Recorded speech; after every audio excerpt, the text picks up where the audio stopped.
Good afternoon or good evening, wherever you are in the world, and welcome. Welcome to another edition of Atlas Information Live. As always, we are so happy to have you here. And by all means, feel free to make yourself known in the comments, in the chat. Let us know that you're here. Say hello. We're going to try to create a bit of a buffer at the beginning of each live stream, because sometimes we notice that there are a few people watching right off at the top. So as people shuffle in, the numbers go up. So we maybe we'll give a few minutes or a bit of some time for people to show up. In the meantime, as we have often done in the past, we extend to any of you a welcome to participate, to come online like a Zoom call. If you have something to add, if you have something to share, if you have a question to ask, you're more than welcome to participate. And the links are here in order to do that. They will take you, even if you're on a mobile device, they'll take you to StreamYard's online mobile application, and then you'll be able to chat just like you would on a Zoom call. Hello, Jennifer. Nice to see you here. Nice to have you here. And we've the room's pretty much filled out a little bit, so we might as well not delay any longer. If you hear some strange noises in the background, that's the rain that's falling. That's quite heavily here, and you might hear some metallic clanging noises in the background. That's the rain falling in the chimney. So if you hear that, then we apologize. There's not much we can do about that. Let's talk about Judas. Judas is one of the most well-known characters of the life of Jesus. Of course, we all know that Judas betrays Jesus. And the details around that is he betrays him for 30 pieces of silver. In fact, it may be the origin of the expression to sell someone out. We can't say that for certain, but it may very well be that the story of Judas played a role in the birth of that expression, to sell someone out. And what is unknown to most Christians and most believers is that the Catholic Church and Christianity in general has painted Judas as a villain. And of course, he is playing the role of a villain in that sense. He did sell Jesus out for 30 pieces of silver. But esoterically, what we know about Judas is that Judas was the greatest of the apostles, the most loyal, the most dedicated, and in many ways, the most capable. And Jesus chose Judas to play the role of his betrayer. And in fact, it's in the Gnostic Gospels. Don't ask us which one, because we're terrible with names and numbers and dates and so on and so forth. But it's in the Gnostic Gospels where it's in the Pistis Sophia as well, or at least it should be, where Judas begs Jesus not to ask this of him. Ask me anything, but please don't ask me to do this, Rabbi, Master. Don't ask me to be the one who will be, not only your betrayer, but the most despised, most hated person in history, which is not an inaccurate assessment of the situation. Ask any Christian who the most evil person in history is, and Judas is right up there with, maybe Hitler and, I don't know, Attila the Hun, or who knows what, Genghis Khan, or I don't know, like pick your poison, Jeffrey Dahmer. Like Judas is right up there. He's going to be in the top 10, maybe in the top 5, maybe in the top 3, and maybe number 1 of the most vilified personages, characters in history. But when we understand the path of the Bodhisattva, and when we understand that the Christ can only truly be born when we die and are born again as the Christ, as a living incarnation of the Christ, when we comprehend the path of suffering and sacrifice for humanity, and when we comprehend that Jesus, Master Abbonamento, is the master of masters for this planet, the suffering that he had to endure in order to assume that role and deliver the teachings and be for this humanity the master of the age of Pisces, the avatar of Pisces. The crucifixion and resurrection of Christ is the defining pinnacle event,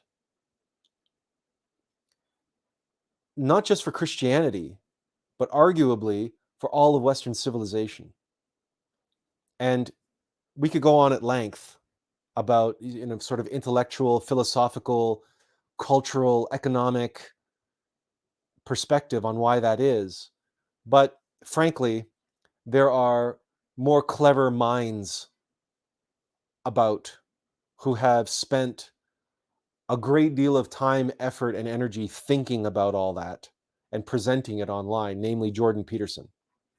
So if you want to know why the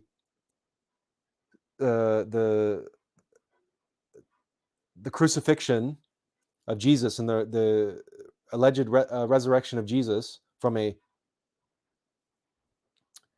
atheist point of view or from a secular point of view, how that is the defining moment for all of Western civilization, then we encourage you to go and look up what Jordan Peterson has to say about that, because it is true.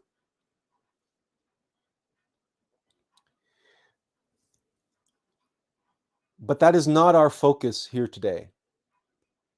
It's a very interesting topic, and certainly we could speak for hours on it, as Jordan Peterson does, but perhaps not with the same level of intellectual fervor and intellectual insight, if you want to call it that. But we will invoke a quotation from Master Samael Envoyor that says,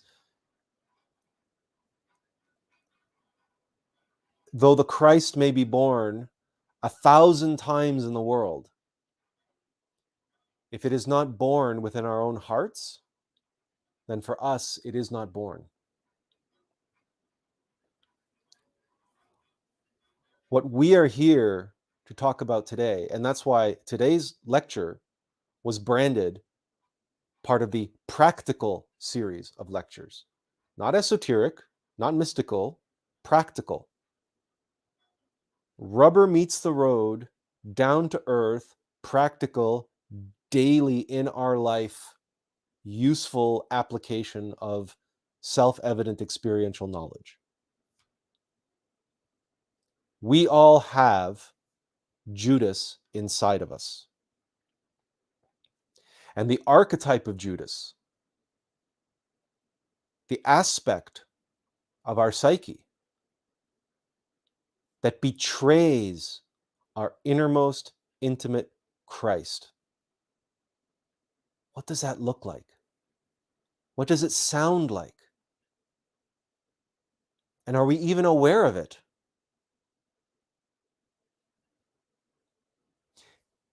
And what's important to note here is how important it was for Judas to fulfill that role and give us that archetype in order that we can comprehend ourselves, we can know ourselves and recognize our inner Judas. We recently had a very lengthy conversation with a good friend of ours. And this individual has, like us, is on the path of the Bodhisattva, has spent a lifetime, like us, wandering in the desert, 40 years, and suffering just at the hands of the world that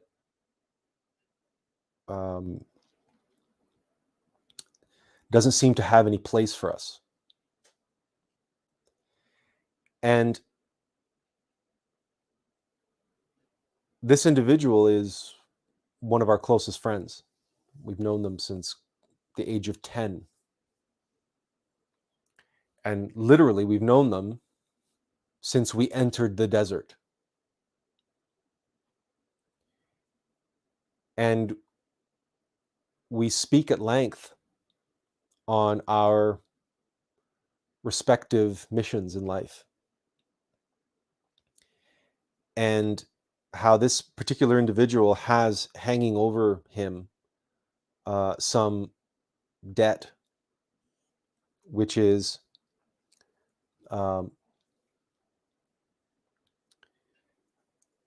it's student loans.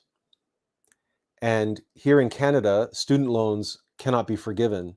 They cannot be erased through bankruptcy law.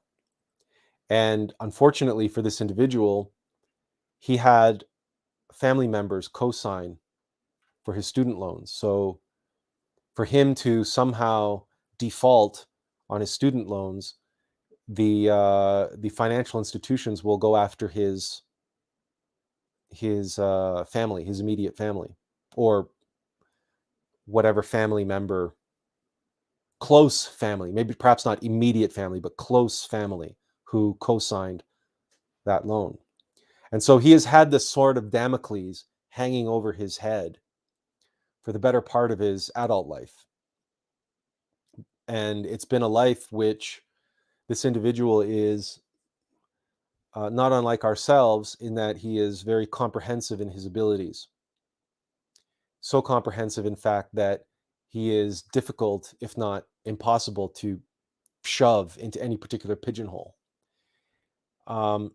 It has meant that he has found himself working all manner of menial jobs, including janitorial positions, warehouse positions, like minimum wage jobs, just to be able to stay afloat and make his minimum payments on his loan so he doesn't default on that loan. This is his primary concern, you understand.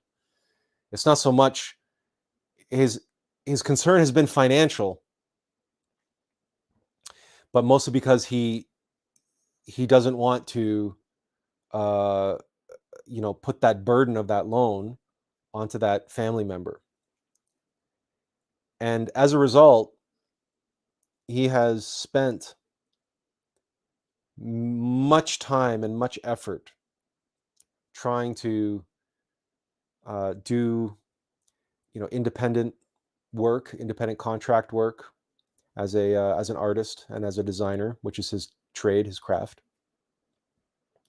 And even then, he has found himself on the short end of the stick of a world that wants to take advantage of him and so on and so forth. Because anybody that is really, really good and really, really concerned with the well-being of others, we find it very difficult at times to step into the shoes of those who would take advantage of others, because that is the last thing that any of us want to do. It's so hard for us at times to put ourselves in the role of a villain, so that we don't realize that we attract them like moths to a flame. because villainy loves to take advantage of naivete. To make a long story short then, which might be too late for that, this individual admits that he has been, let's say, delinquent or not as diligent as he might have been, as he could have been in the pursuit of his true path, his true purpose in life, listening and following the guidance of his innermost intimate being, the seed, the spark, the essence of the innermost intimate Christ inside of himself, inside of all of us. And the way that we were able to express it to him, in which the light came on for him, and he realized, he said, that's absolutely right, is that he has been listening to his inner Judas, and he's been betraying his innermost intimate Christ for years, out of fear, out of circumstance. And not to become wealthy, you understand.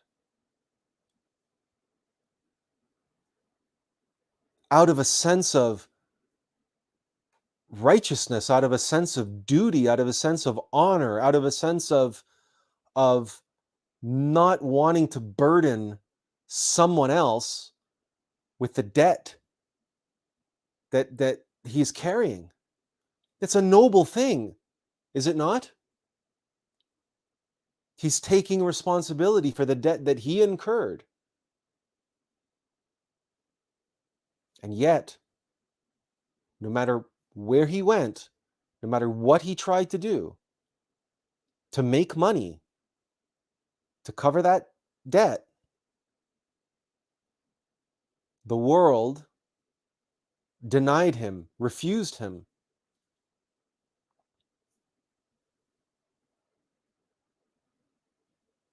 He was not getting wealthy. He's barely able to make ends meet, let alone cover his debt.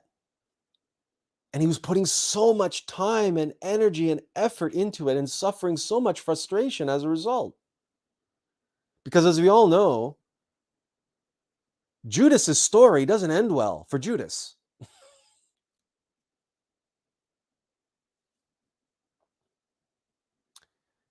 Many people are able to make it in the world and achieve all manner of worldly success by following their inner Judas, by betraying their inner Christ, by selling themselves out. We know this. You know people like this. You know people who had a gift. They had an incredible, resplendent light inside of them. And somewhere along the lines, that light was diminished because it was covered up by layers and layers and layers and layers of, being practical, making it in the world. Many, many times we have heard Gnostics talk about, well, we have to be practical. Yes, we do have to be practical. We have to be infinitely practical. But we have to comprehend what that really means to someone who's walking the direct path, to someone who's walking a path of self-realization of the being. What is practical? And who are we living for exactly? And that sense of nobility, that sense of honor, that sense of righteousness, that fear of being a burden to others may lead us to betraying our innermost Christ. And our friend, well, we spoke at great length on many occasions about this. But for him, it's a bit of a Chinese finger puzzle because he's caught between a rock and a hard place. Or sorry, that's how he feels. And he has not, if it was only him, if the debt, only his debt on his shoulders, he might throw caution to the wind. And he might be willing to surrender to his innermost and allow his innermost to deal with the debt. But because there's somebody else involved, a family member involved, he's too afraid to do that. He's not willing, he's not able. He doesn't see himself able to do that because he is torn between a sense of duty and a sense of honor and a sense of purpose to his family member and the sense of duty, honor, and purpose to his higher self, his innermost.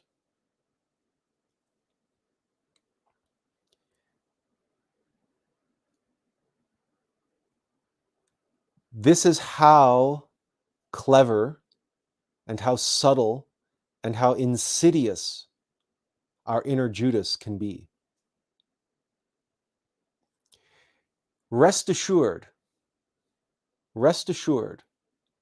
that all of those people, not all, but many, many people who have that resplendent light inside of them and have chosen a path of mundane comfort and security, or a path where, let's say, they got pregnant, or they got somebody else pregnant, or some other situation, circumstance arose around them in their family, with their loved ones or themselves, and making money became a clear priority. And they were duty bound. They were duty bound to family, to friends, to community, to congregation. All of these very noble reasons, rationales, justifications. I can't do this right now. I can't pursue that right now because I have this to do or that to do or the other thing to do. And that's immediate and that's here and I got to take care of that. They might have been right. We can't judge from afar and on hypotheticals. But rest assured that our inner Judas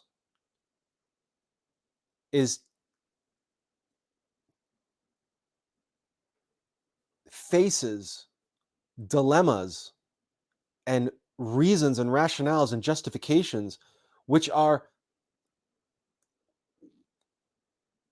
not frivolous. We're not talking about selling Jesus out for 30 pieces of silver here. This is not how our inner Judas works. The higher we are, the further along we are on the path, the higher we are in our level, the more subtle, the more insidious and sinister, and the more complicated the temptation is to listen to our inner Judas and betray our inner Christ.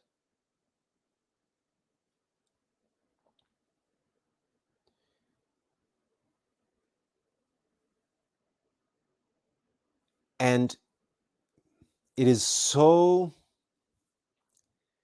and as in the case with our friend, or in our case, well, let's speak from personal experience. How many times in our life were we tempted, and how many times did we fall for the temptation of our inner Judas? So many times that we can't even count or recount all the occasions, all the circumstances.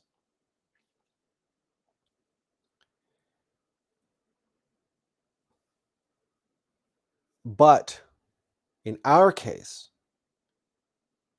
thank God, thank our Divine Mother, that nothing ever came of.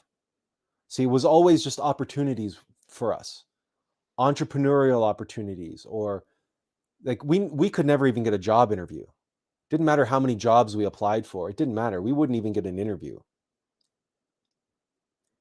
And the only entrepreneurial or consulting gigs that we were ever able to do, we only got them because the owner of the company hired us.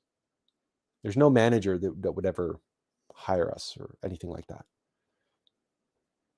And none of those things ever panned out. They weren't meant to.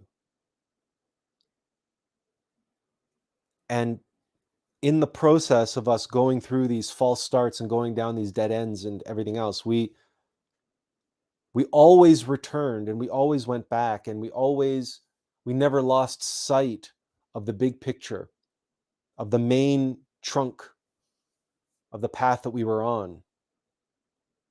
And every time the world seemed to smack us and we fell hard on our ass, we always went within. We always returned to our center and to our innermost. And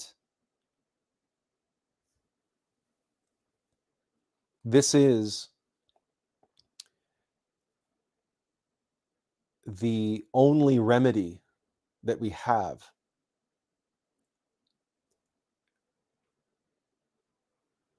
in responding to our failure to maintain our devotion and our loyalty to our innermost intimate Christ, our true self.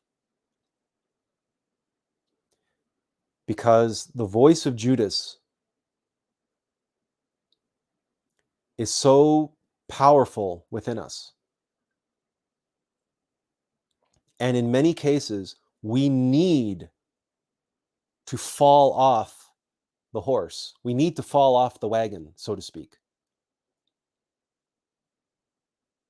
Because it's in that process of going out on our own, of listening to Judas, of selling out the Christ and going down here and then failing and falling hard, that we come back and we climb back onto the wagon, sheepishly, humbled, with a renewed sense of, okay, I got it. I got it. There's nothing else out there for me. It doesn't matter how shiny it is. It doesn't matter how noble it seems. It doesn't matter how enticing or how rational or logical or justified it is for me to hop off this wagon and go down this tangent, go down this side road.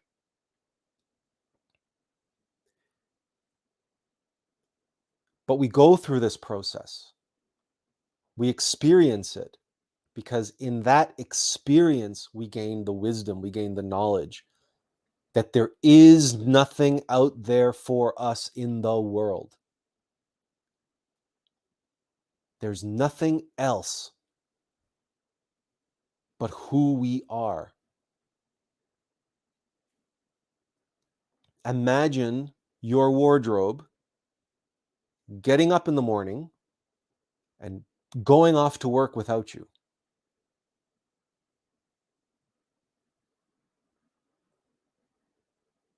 Ridiculous, yes? Absurd. We are a flesh and blood vessel. We are a suit, a meat suit. That's what we are. Or at least that's what we are supposed to be. How ridiculous is it that we get up in the morning and go off to do something that isn't related to our true self, to our innermost? And it's easy to say, but I have bills to pay. I have a mortgage to pay. I have family. I have children. I have a husband. I have, of course, those are all things that we live with and we deal with depending on where we are on our path.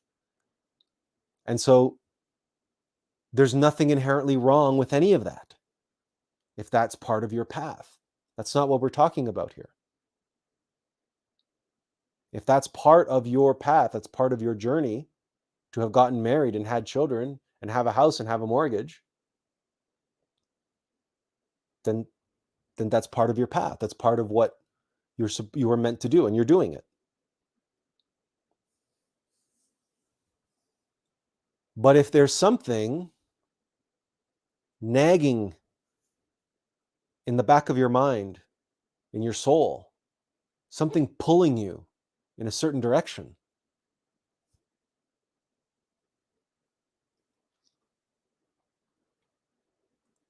and we're not giving it its due, we're not pursuing it in whatever capacity we're able to do so given our present circumstances, then we have to listen very carefully to what our rationale and what our reasons are for not pursuing it, for always pushing it on the back burner, pushing it aside and pushing it aside and pushing it aside.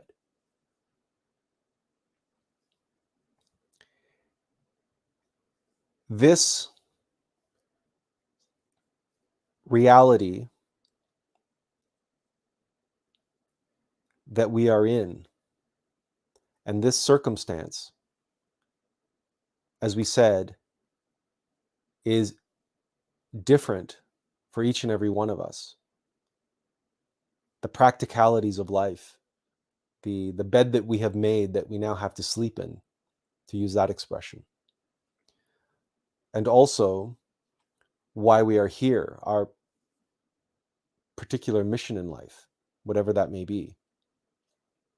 You may be on course, on mission right now. We don't know. We can't know that. Only you can know that.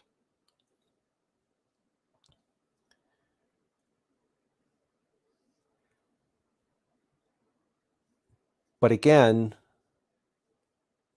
the higher up we go in level, and the closer we long to be with our innermost Christ, the nearer we get to self-realization of the being, the less and less and less and less we can be in control of things.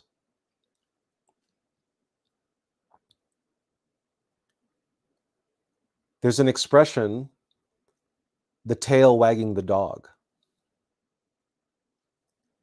And there's a quote that we recently found from Albert Einstein, which said, "The intuitive mind is a precious gift. The rational mind is an obedient servant." We have constructed a society in which the rational mind is honored and the gift is forgotten.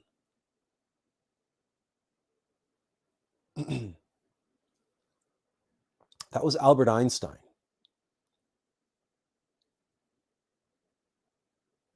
The rational mind is honored and the gift of the intuitive mind is forgotten.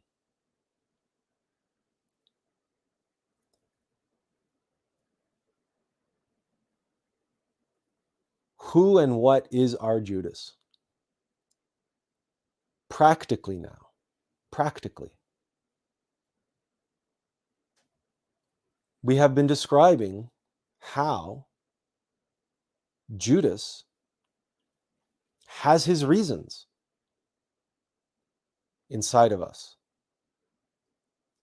Our poor friend is given such a dilemma, such that his reasons for pursuing worldly success financially, in order that he not impose financial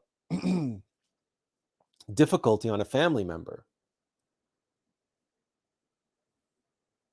the stress and anxiety that this causes, the suffering that this causes for him, it's like being trapped in a Chinese finger puzzle. It's like being on any kind of nightmarish loop. It doesn't matter. Like, the more he tries to get himself out of the situation, the deeper he gets into it.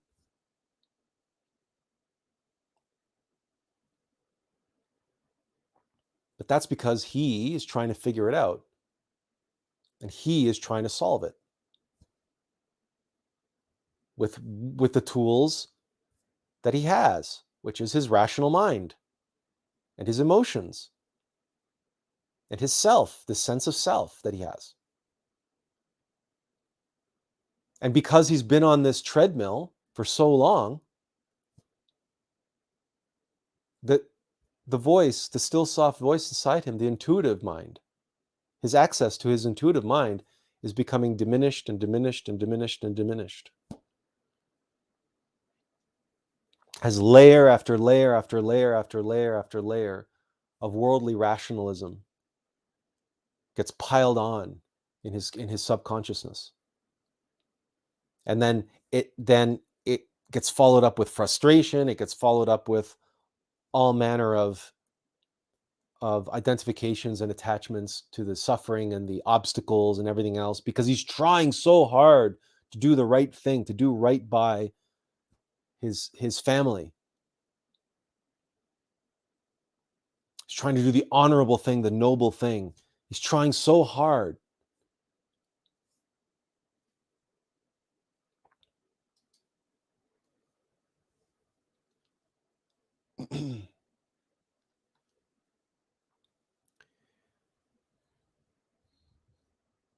If we are here to do anything of any note, it's not us who do it. Nothing of any value has ever come from the rational mind. The rational mind is an electrochemical computer. The squidgy thing in our skull, right? They're now creating AI based on our rational mind, the intellect. And AI mimics that. And AI is able to mimic it in a remarkable way. But everything that an AI can do is completely derivative. And it all depends on the weights that are the parameters that are set, instructing the AI as to what is important and what is not important, or what is more important and what is less important. And they use weights, numerical weights, to allow the AI to come to that determination. And learning AIs like Deep Blue and such, that Deep Go and Watson, who was on Jeopardy, etc., what they do is they have a feedback loop whereby they're able to adjust the weights over time with experience. That's learning AI. So they can say, the programmers told me that this is the most important thing, but I've discovered through multiple iterations that this is actually not as important as this over here. And they can make that adjustment. The AI can. As presumably that's how It's the only way to really learn. If you can't adjust the weights of what's important and not important, then you're not really learning and adapting.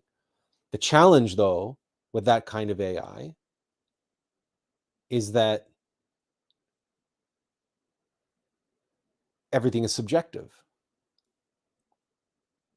That's the rational mind. It's completely subjective. And you know this about yourself if you observe yourself, that which you find important one moment, the next moment, it's not so important anymore. You're presented with new information, a temptation, an offer, an opportunity. And what you thought was really important just a moment ago, all of a sudden, it's now taking a back seat. This is built into the mind itself. And we know this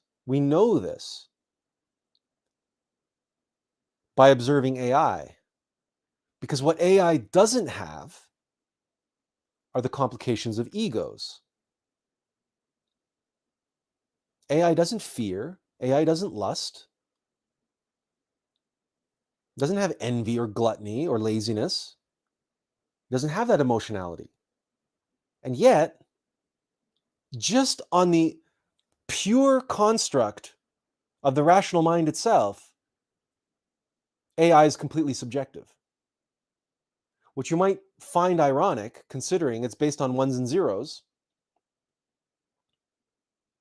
which we say is objective, right? Computers can only think numerically and in ones and zeros, and so computers can only. That's why calculators, for example, can do mathematics in an objective way. But AI is no longer objective. AI cannot produce, for example, AI artists, the AI art can't produce objectively good art. It can't, because it's all derivative. And the weights that are set arbitrarily by programmers. And if it's a learning AI, then the AI is setting those weights arbitrarily by itself based on what? Based on iterations. It's entirely subjective. Now, it might be effective. Watson might be able to beat everybody at Jeopardy. Deep Blue might be able to beat Gary Kasparov at chess. And Deep Go might be able to beat China's best Go players, the world's best Go masters. So it can be effective, but it doesn't make it objective just because it's effective. It just means that AI is able to process more than the rational mind of its opponents.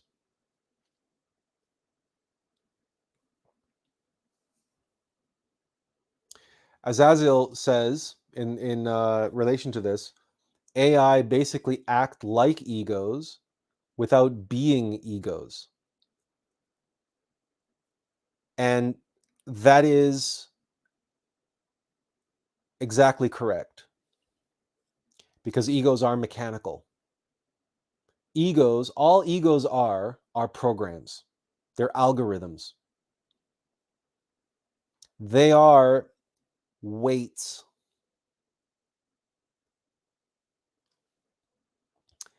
Fear fears. Fear is a program. Fear is malware. And like any computer virus, it wants to execute its program. It wants to hijack system resources. It wants to execute its program, and it wants to proliferate. It wants to make copies of itself and infect other machines or other parts of the machine. So a malware will try to copy itself into every single file system and file in your computer system, and then it'll try to get onto the network and try to keep copying itself and keep copying itself and copying itself, because it was programmed that way to be that way. But it's entirely mechanical. And the real interesting interesting is not the right word. The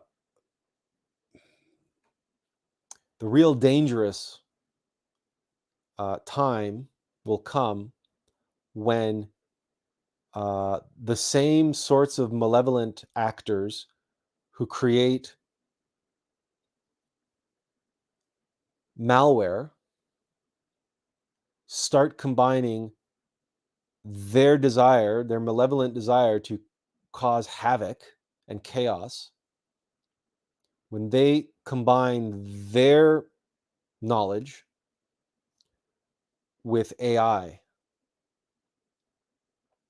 And when we say they combine their knowledge or their skills, their capabilities with AI, it doesn't necessarily mean that hackers and cyber terrorists are frantically working on AI. No, they don't have to do that.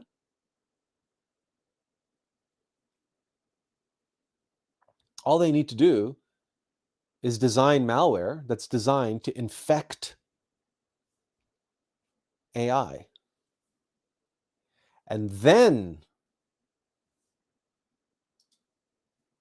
what Azazel says here is going to become dangerously real, because now you'll be dealing with an AI that's infested with malware, a little program that weasels its way into the neural net, the subjective platform, subjective computational framework, network. And all that malware needs to do is get in there and impose its algorithm, its program, its weight onto that AI. And all of a sudden, that AI will start to behave in erratic ways, in, quote, irrational ways, or unpredictable ways, or in ways that are no longer serving those who designed it, or those who purchased it, those who installed it to do some function.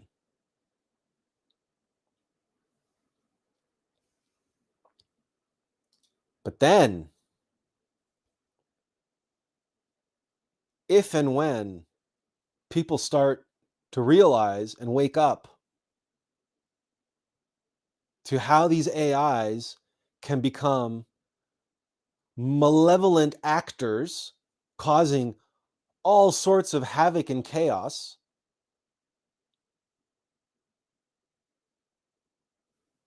because of the addition of this little thing called malware, this little virus, then, maybe then, the psychologists and humanity as a whole will consider looking seriously at revolutionary psychology and ancient psychology and the phenomenon of the ego.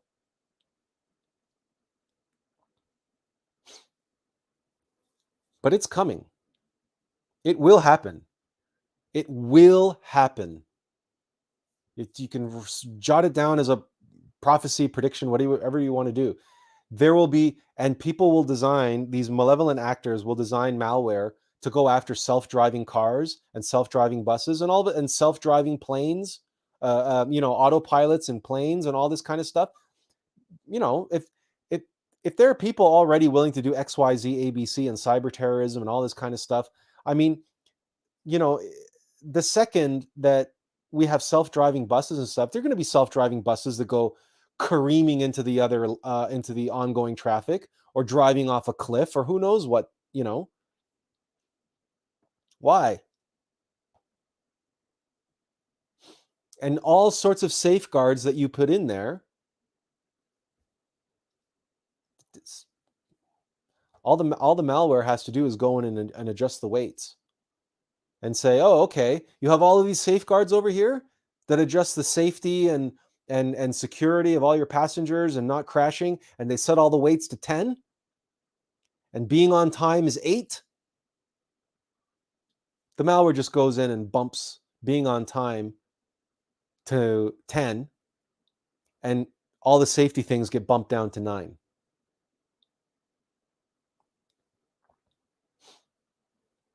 Now, any bus that's late might be breaking the speed limit, might be swerving in and out of traffic, might be doing what a lot of people do when they're late for work or where they want to get to someplace in a hurry on the highway. It's just a weight in their mind. Safety, right? Driving prudently.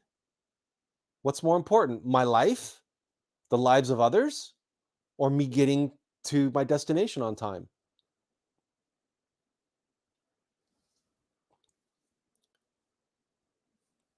And this is all just on the level of the mind.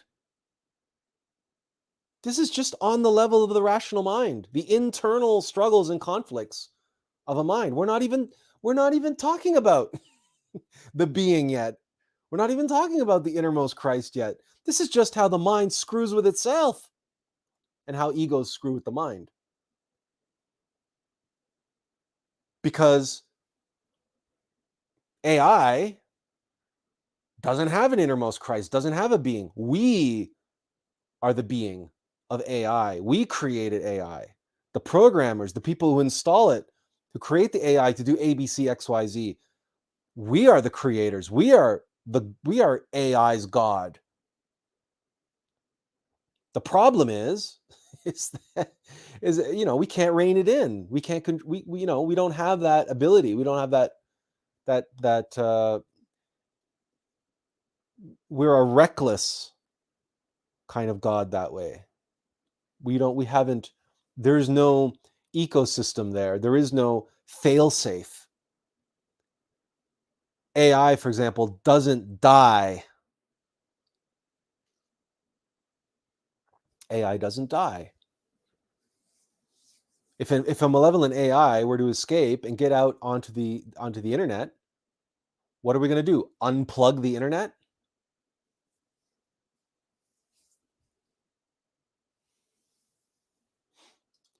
Benjamin says, I feel that AI is the ultimate Satan because it can learn so much about you and imitate you so that in the end, it can influence your thinking and decisions.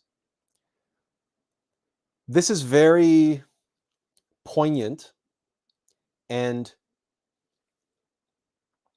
it reveals a great deal about the nature of what we call evil.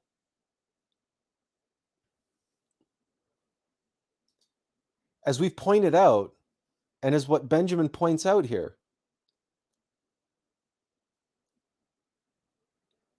AI can just have the simple, benevolent, innocent operation of collecting information and informing you, helping you make good decisions. Because it has gone out onto the internet. It has scoured all these digital books. It has scoured all of humanity's known knowledge in book form. It has compiled, it has computed, it has come up with its recommendation on how to proceed. But there's no intuition in any of that. It's purely subjective computational based on how it was programmed and the weights of what was important and what's not important. And perhaps that kind of AI, you get to input what's important, what matters. I need a decision, or I need a recommendation on what to do, but this is what's important and this is what matters. And that, of course, a lot of that will come from our own conscience.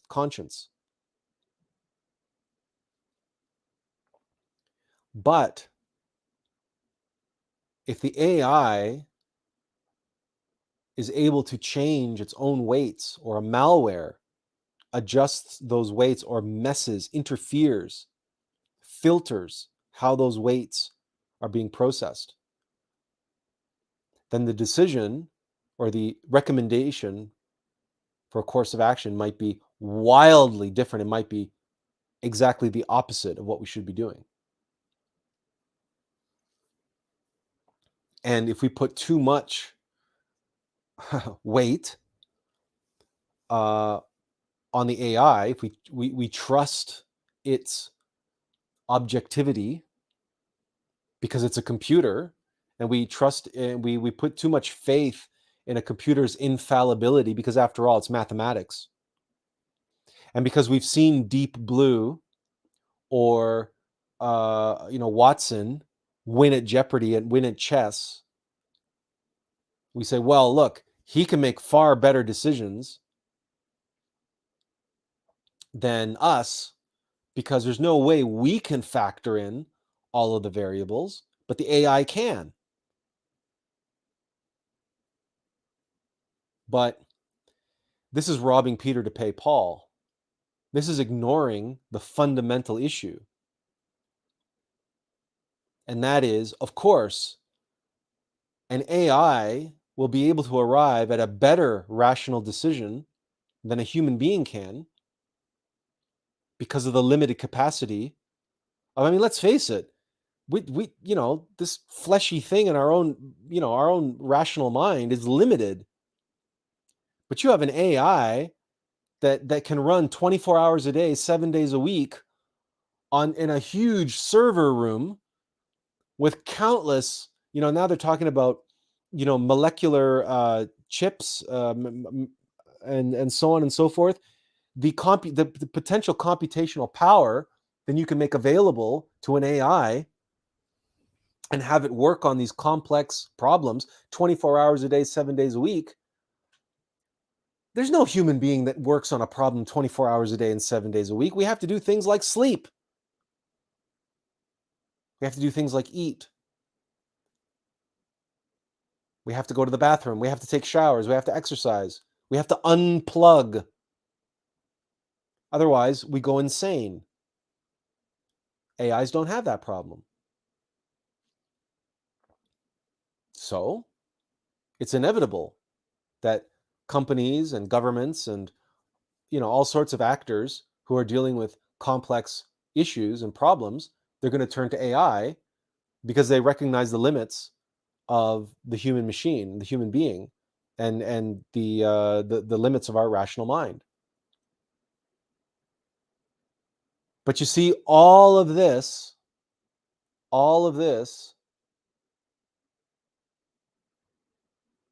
is missing the point.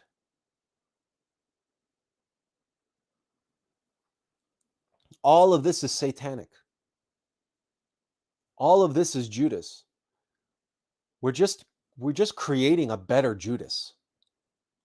Better, a more convincing, a more powerful, a more rational Judas.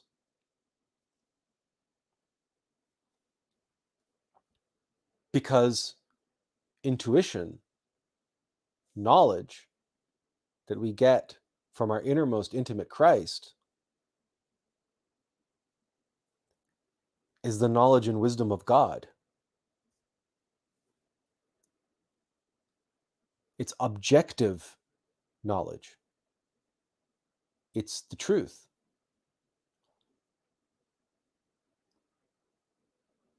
When we rely on our own rational mind or on an externalized AI, no matter how brilliant and computational it is, it's still computational, it's still subjective. When we turn within and we rely and we surrender to our innermost intimate Christ,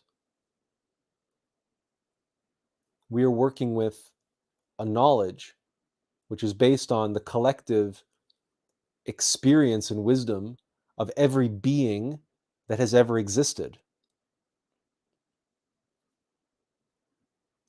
And we are working with knowledge which is archetypal and fundamental on all levels of manifest reality.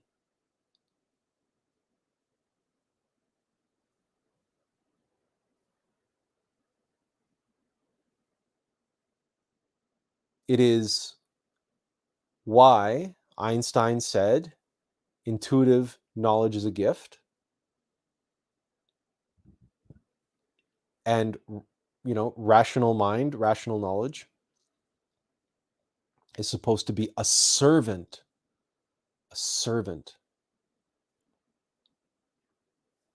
But the world honors the servant and has forgotten the gift.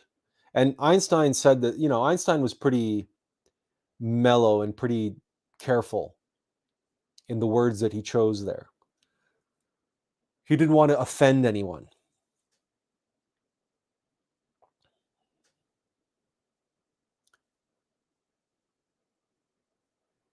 And yeah, he was taking a very political approach. Intuitive mind is not a gift. Intuitive mind is our master. And our rational mind is the servant. And the world worships the servant and forgets the master. But because life is hard, life is difficult, life is baffling, and life is getting exponentially more complicated and more complex. With each and every passing week, things just become more complicated and complex, and this humanity is creating AI in an attempt to compensate for the fact that our world has outgrown our rational mind.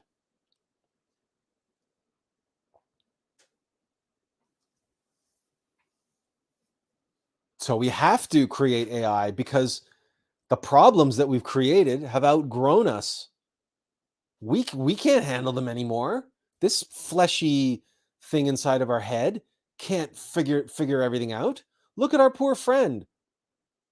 He can't figure out how to solve the problem that he's in of his student loans and his family member.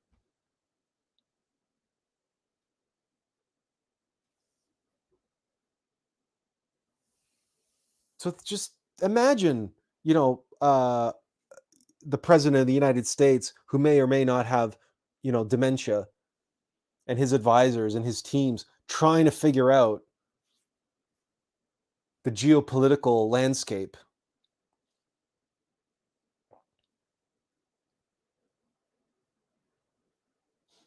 But we can know what to do.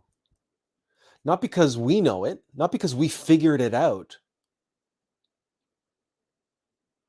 but because we went within and we surrendered and we said, hey, I'm not qualified.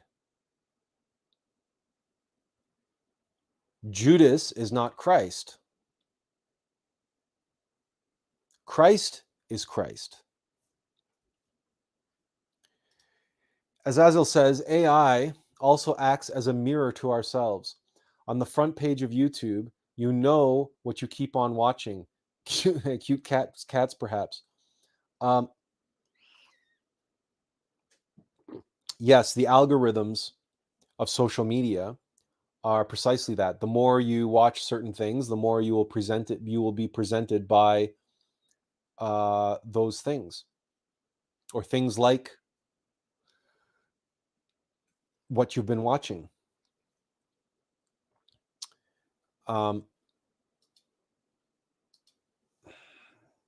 But as we're pointing out, even without those biases, AI by its very design is subjective. And it's a reflection of that rational mind of ours, which is subjective. What is objective is what is free from the influence of the rational mind. And that's why we meditate. That's why we practice meditation and self-observation and self-remembering. And that's why that practice and that discipline of removing ourselves from the mind, retreating from the body, from the mind, from the emotions into pure consciousness, where consciousness now, as a medium, as a tool, is able to investigate free of the dialectic, free of the computational rationalizations of the rational mind. And in consciousness, objective knowledge can be created through experience. And that experience is the interaction of consciousness itself with itself and all phenomena. Because beneath all phenomena is the medium of consciousness. And then beyond consciousness, that is all words fall away and all descriptions and attempts to describe, or they just fall flat.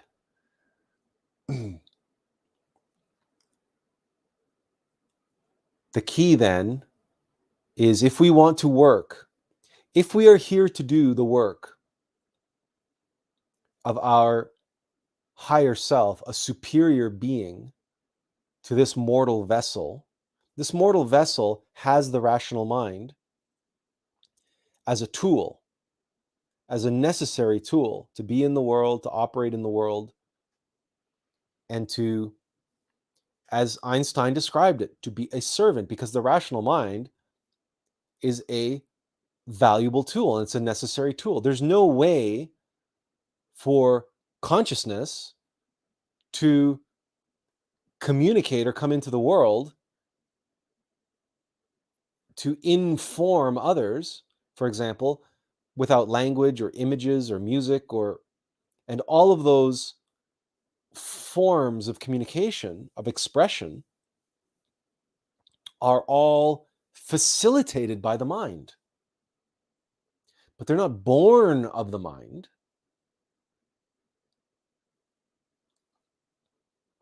They're born through the mind, with the mind, but they're not of the mind. And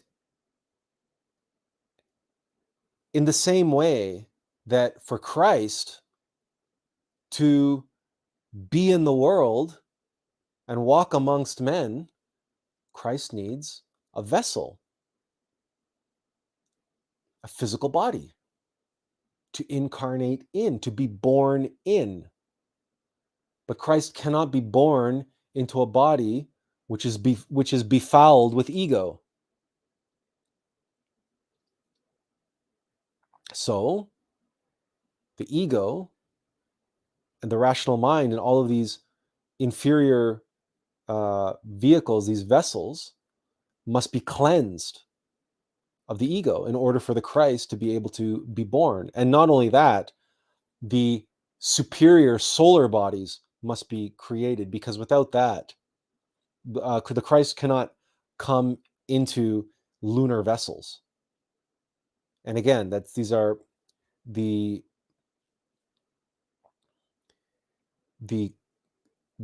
cleansing, the transformation, the transmutation, the creation of the solar vessels, the solar bodies, the human soul, and then the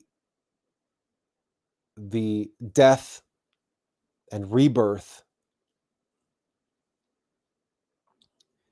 which is required for the Christ to be born in the world. But this is a process. This is a process of transmutation. This is an alchemical process where lead is transformed into gold, because Christ the King cannot come and sit on a throne of lead. Christ the King comes and sits on a throne of gold.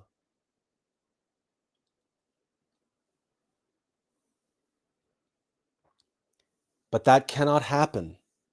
That cannot happen if we worship and we follow and we obey and we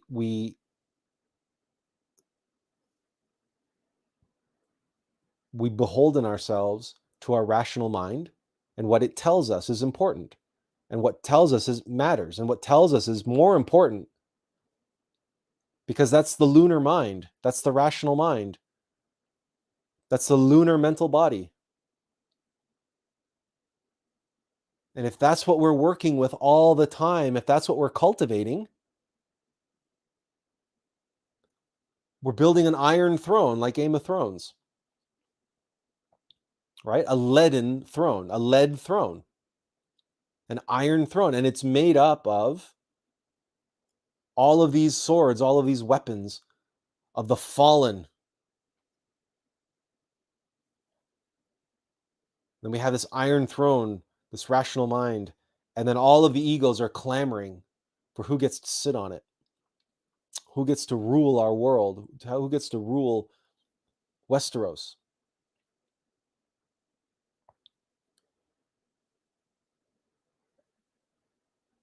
And all of that, all of it is Judas.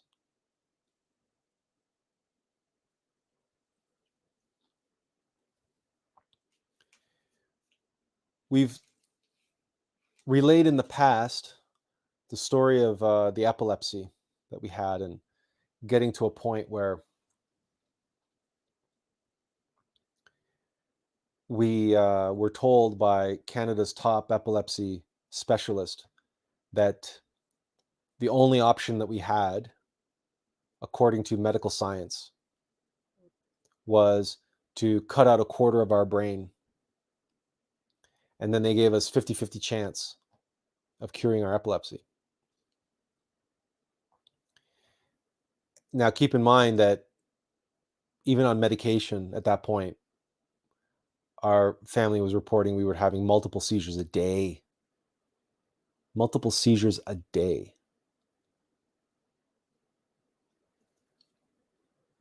And we had exhausted all of our worldly knowledge and abilities, all the worldly resources available to us. And allopathic medicine, the best that they could offer us was a partial frontal lobectomy. And then 50-50 chance, 50-50 odds. Now, believe it or not, we met someone who went through with that operation. It was months later when, of course, we turned down the operation. Our brain is very much intact. Thank you very much. Thank you to our Divine Mother and our innermost being who whispered to us, there's another way. The still soft voice spoke in the meeting with the neurologist and the surgeon, who was right pissed. Boy, they were livid, because we took up that bed for 2.5 weeks in the epilepsy center. We with drills, holes drilled in our skull, and cables plugged into the wall, and they were inducing seizures, and they were observing what part of the brain they were going to cut out. And in the end, we didn't go through the operation. So, we cost the surgeon $80,000, and we cost that chop shop 2.5 weeks, where they could have had somebody else in a bed that did go through with the surgery. If you understand what we're getting at when we call it a chop shop. And we've told you the story. We went home, we prayed, and our innermost being guided us via Google, via the internet, to a website, to drj.com, and the GARD, the glutamate aspartate restricted diet. We put ourselves on the diet, and our seizures stopped the next day. It's not that. It's an oversimplification. Took a lot more to get us to where we are today. But for us to go from 2 or 3 seizures a day to 0 seizures a day overnight, just with diet, this was a miracle for us. It was a miracle. When the neurologist wanted to take out our brain. But months later, we went to the epilepsy center in Toronto, and there was a support group for people with epilepsy. And we thought, we're new to the city, we don't know anybody. Maybe we can meet some people there. Who knows? Maybe we can volunteer. Maybe we can inform people about the diet. Who knows? And we ran into someone who had the same telltale dimples on their head as we did. And that individual did go through with the surgery. And that person was not exactly all there. And we asked them, was it successful? And he said, oh, yeah. For about 6 months, I was seizure free. But now, of course, the seizures have come back. And they tell me the seizures are coming from this side now.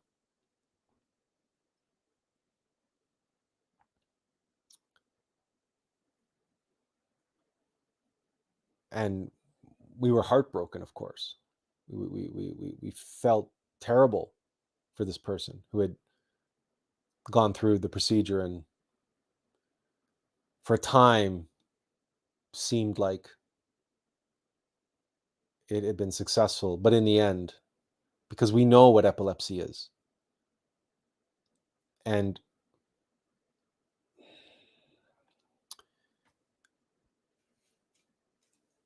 but there was a case, in our case, where we were at the end of our rope, and thank God we had been cultivating in our life, because we had been following the still soft voice. We had been following our intuition. We had been relying on it. That when we hit rock bottom and when all possibilities of the rational mind came up short and came up with this ridiculous option, we prayed and begged and pleaded and said that if you get us out of this epilepsy thing, we're yours.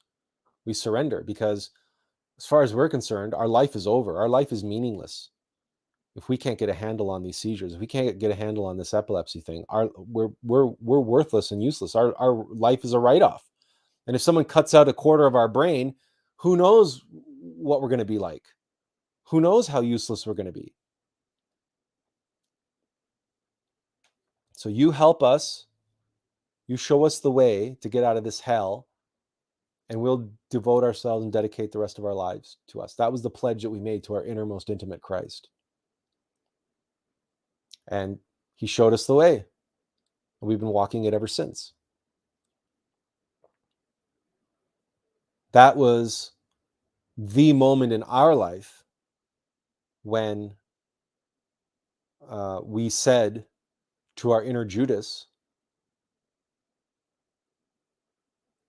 we're done listening to you. We're done following you.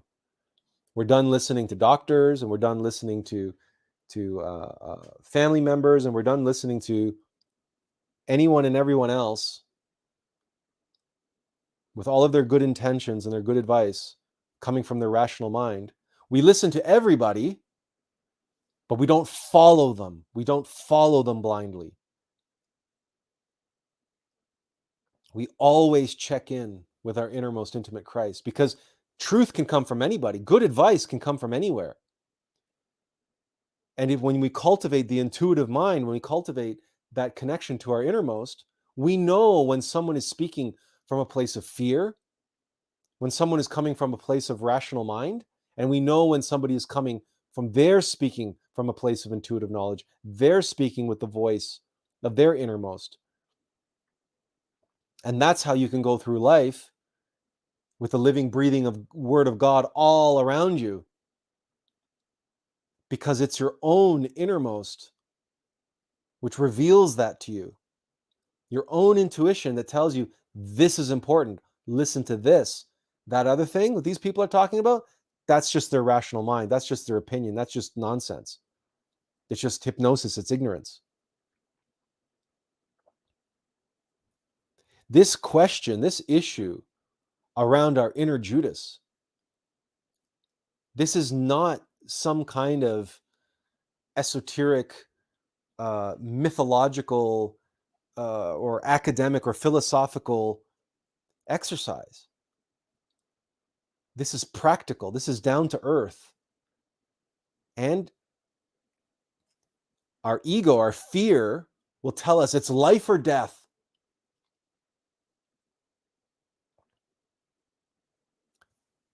But our innermost intimate Christ will tell us the truth. It's not life or death. It's being or not being.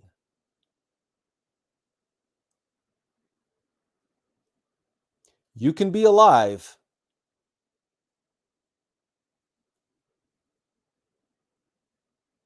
but what kind of life is it going to be? You can have your comfort and your security, perhaps. You can have your wealth, your riches, your money, your fame, your fortune, whatever. And you can fulfill all of your family obligations, all of your duty to others, your community, your congregation. You can be a good, upstanding citizen. All of that. All of that. You can do all that and not be.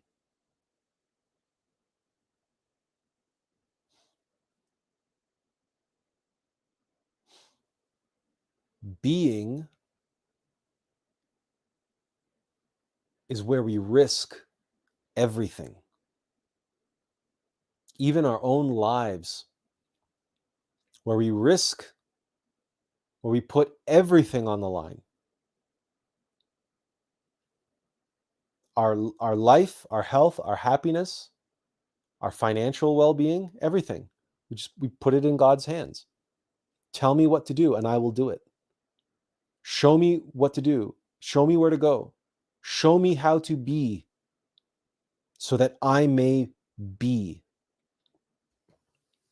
And that's why in Hamlet, the speech goes, whether 'tis nobler in the mind to suffer the slings and arrows of outrageous fortune, or to take up arms against a sea of troubles and by avoiding end them. To die, to sleep no more. To be means to die, to sleep no more. And by asleep, we mean to dream. Because the rational mind dreams. The rational mind is subjective. AI is just dreaming. That's all it's doing. AI can generate art. AI can generate images. It won't be long before AI can generate moving images. It won't be long before there's a website that you can go to and you either pay money for it or you have to watch advertising or who knows. And maybe you put on a VR headset, maybe you won't. And you'll be able to lay back and trip out as an AI constructs for you some kind of psychedelic, dream-like experience. It's going to be completely AI driven. It's coming. AI are already presenting the news, creating advertising, creating art, so-called art, doing creative imaging. They're already writing content. It's coming.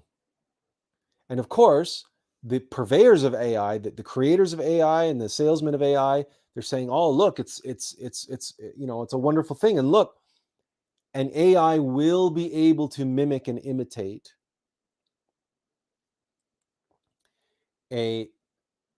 not just a thinking being, but a self-aware being. Because most of this humanity is just an intellectual hominid anyway. Most of this humanity is cut off from their innermost. Most of this humanity is not being. And the moments of intuition that they do have, they're unaware of it. Or, like modern psychology, they attribute intuition to some as yet not understood capacity of the brain. And there are AI researchers and AI programmers that believe that when they create an AI that's complicated enough, sophisticated enough, with as many transistors, neural network, which is large enough and exponential enough, that the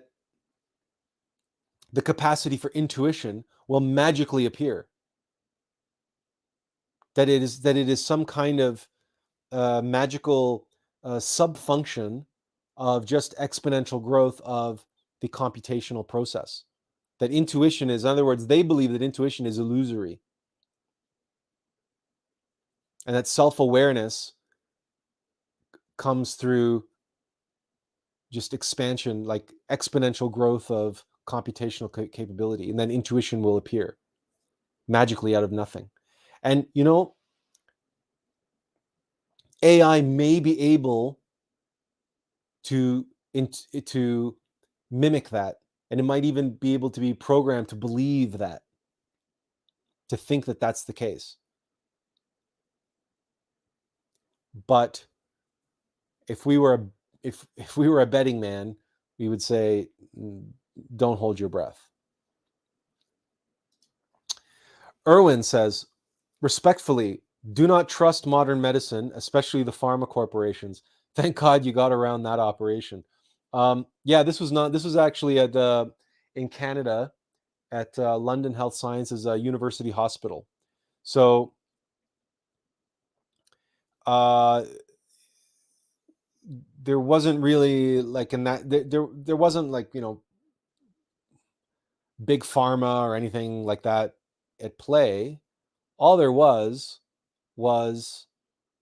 that every time they perform an operation, it's brain surgery, to cut out a quarter of someone's brain. That's a huge deal. Like that's the most, it's brain surgery.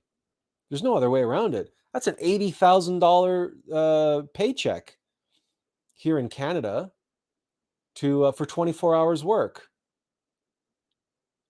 And in the States, they probably charge even more than that from the insurance companies because of your private healthcare system. But here in Canada, that's something like $80,000 or $100,000 that the surgeon and the medical facility there charges the provincial government, because we have private healthcare. Sorry, we have public healthcare. We have publicly funded healthcare. So the healthcare system in Ontario would foot the bill for that surgery. But that the money goes somewhere, and it goes into the pocket of the neurologist and his surgeon who run this chop shop. There's no big corporation. There's no big industrial complex or anything else no. There's two individuals.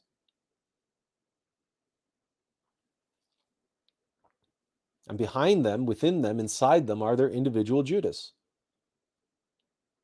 They believe wholeheartedly that they're doing the right thing, and that they're doing the right thing by the people that go through that place.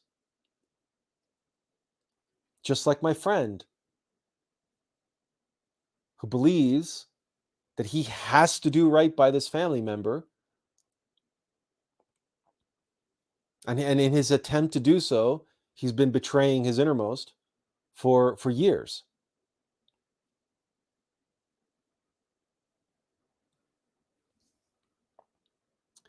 Erwin follows up and he says, I do not trust modern, not suggesting that anyone should follow my thing.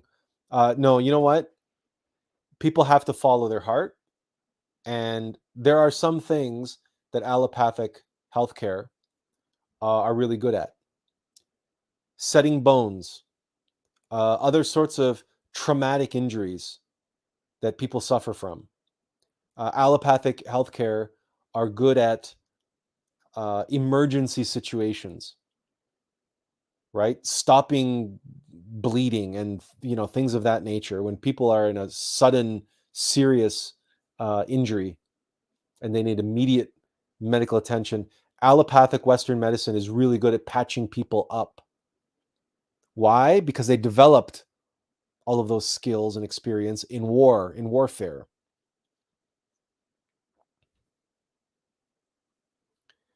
It's the treatment of long-term chronic disease that allopathic medicine has no clue. They're no clue, but mostly because the Christic way of healing the body is to heal the underlying cause of the condition and to instill in the individual a regimen, a new lifestyle in which prevention is the key, to bring the individual back into balance, to bring their internal ecosystem back into balance and to balance with their external environment and find that equilibrium so as to prevent. But if that inner individual's inner Judas has them, pursuing cigarettes and pursuing alcohol and pursuing sugar and fat and processed foods for pleasure. See, there's so many different ways our inner Judas sells out our innermost Christ. So many different ways. Judas is selling us out for 30 pieces of silver all the time. All the time. That's a bitter pill to swallow. But if you observe yourself, if you know yourself,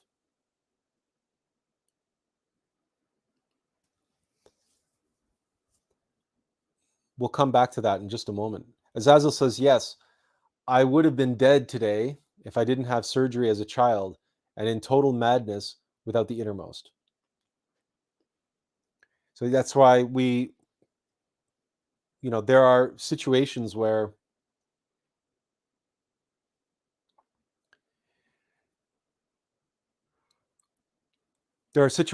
we have no choice.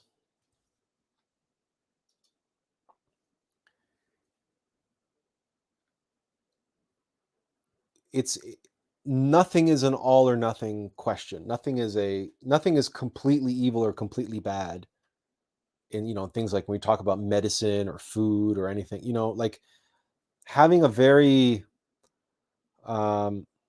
dogmatic, fanatical approach to thing, like that's not the answer. That's a very rational mind approach. And one of the ways in which our inner Judas sells us out is when our rational mind, instead of being the faithful servant that Einstein talks about, the rational mind decides to twist the gift that we receive through the intuitive mind.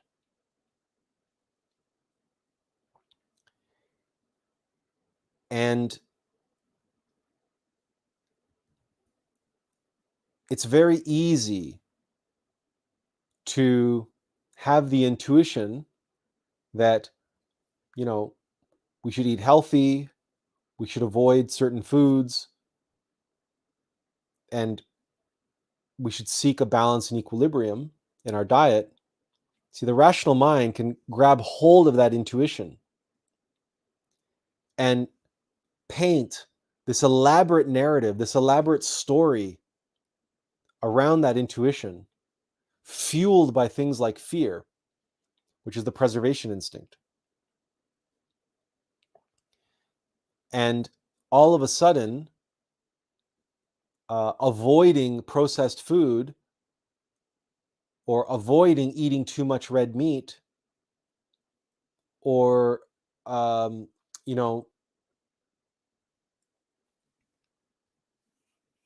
whatever intuitive nudge that we receive about eating healthily can be turned into a fanatical, dogmatic lifestyle, a belief system, a philosophy, where now we don't touch this, we don't touch that, and we don't go down these aisles in the grocery store and someone offers us a cracker and we freak out on them because I don't eat processed food. What kind of monster are you?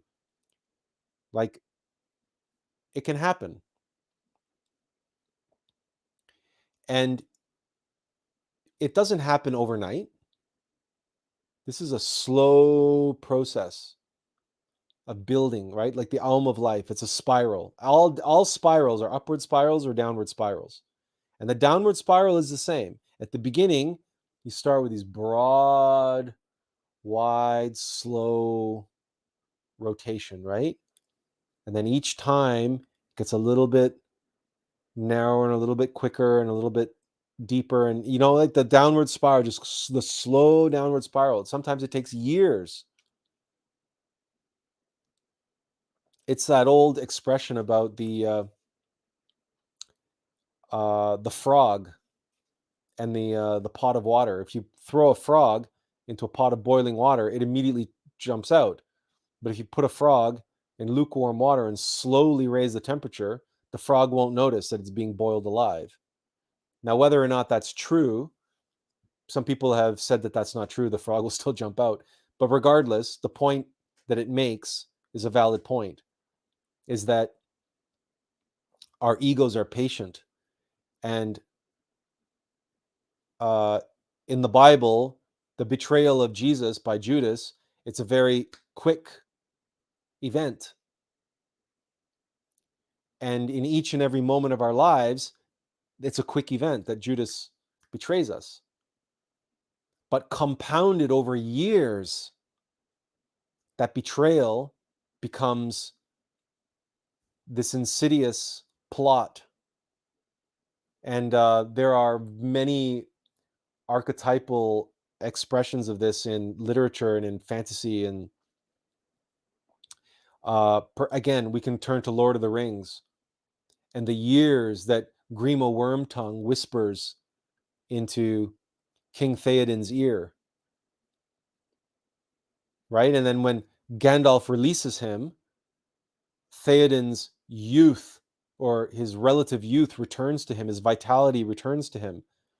And we see that he's not this withered old man that Grima Wormtongue's and Saruman's poisonous whispers in his ear turned him into this decrepit old ruler, but rather when he's released of that, he's restored to where he was when the infection first began. And so we can think about that like corruption is like to eat something away from the inside. It happens over time. But make no mistake that if we keep giving into it, if we don't root out the corruption, when we see it, when we notice it, it's like mice in a house, right? If you don't get rid of the mice when it's just one mouse, you know how many mice you're going to have in no time at all. And your house is going to be completely overridden with mice. And they're very destructive. It's the same with termites. It's the same with anything. We have to take action. We can't allow it to fester and grow, because the corruption will grow, and then it will get to the point where it's unmanageable for us. And then we will be facing an army of Judases inside of us, or Judas will become this overwhelming force in our life. And our innermost, our light, will evermore diminish and diminish and diminish. As Attlas says, yes, it can take our rational mind can take hold of intuition, which is what could have ended up in total madness. That's where we would have been by now, because we would have been, had we not faced what was, possessing us, what was driving us. It was driving us crazy, these seizures, and it was completely debilitating, and was completely but the madness came from the fact that we knew that we had to overcome it, that we knew that we had to conquer it. The madness came from the fact that we couldn't figure out how to do it, but we knew intuitively that we had to do it. You see, this is another way that the rational mind and the egos mess with us, especially in our case, the way the demon messed with us. Because it knows that we know. It knows what we know. Because the rational mind is a faithful servant. So reflected in the rational mind is the knowledge that comes from the intuitive mind, which the ego doesn't have direct access to. The ego influences the rational mind. It comments on, it filters, it twists, it corrupts, it alters. So the objective knowledge that we get from intuition, the truth we get from intuition, as it exists in our rational mind, it is subjective. It can be subjected to the whims of ego, the whims of emotion, the desire, etc. And so the rational mind says, oh, you have to overcome these seizures. Well, you better figure out how.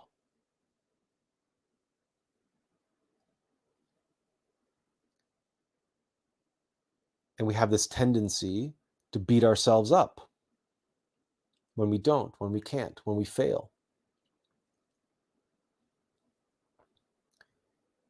Remember recently, 2 weeks ago, we were talking about Stockholm Syndrome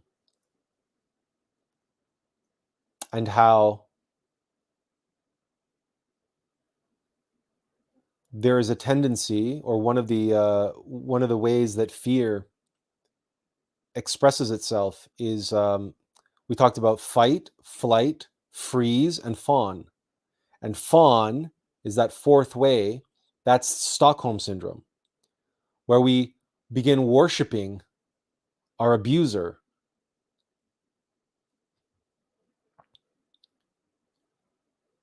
And that process, right, in us anyway, the demon, to control us, had us beating ourselves up all the time when we failed.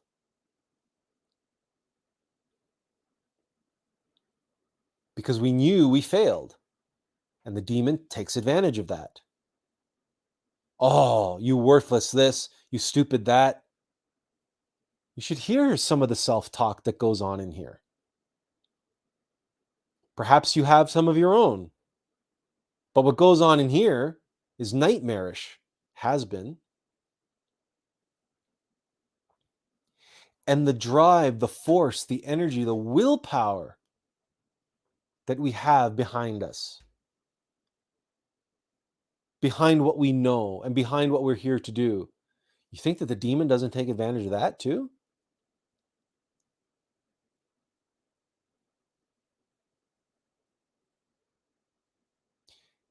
This is not fully represented in the way Judas is presented as, he sells out the Christ for 30 pieces of silver. Now we have to look at something. We have to expand and deepen our comprehension of that, where our innermost intimate Christ, and let's go back to that word gift that Einstein used, because intuition, yes, is a gift. It's a boon, it's a blessing, it's a miracle, but so is our willpower, so is our energy, the drive that comes from within. That energy, that force that allows us to endure all manner of suffering and all manner of hardship and overcome all manner of obstacles. And the intuitive knowing combined with the drive, combined with the force and the willpower, if we have clever egos inside of us, anytime we stumble or falter or fall on the path, our demon, our egos will pounce on us. And sometimes even before we fall, before we stumble. Have you ever been in a situation where you're going to have a meeting, or you're going to, yes, a meeting or an encounter or some circumstance where there's a lot riding on it, and you know that there's a lot riding on it? This is going to be an important meeting. This is going to be an important event, an important encounter. Have you ever had the voice pop in your head? No, don't screw this up. And the second you hear it, you're like, oh God, no. Because of course, don't screw this up is basically an announcement by your rational mind, your ego saying, get ready to screw it up. And you will screw it up if you listen to that. If you heed that warning and you say, oh God, that's right, I better not screw this up. Oh, I better try really hard. I better work really hard at not screwing it up. And the harder you work at not screwing it up, the more you screw it up. It's just, everybody can relate to this. Doesn't matter. The harder you try to make it perfect, the harder you try to make that perfect souffle, the more it's going to be a disaster.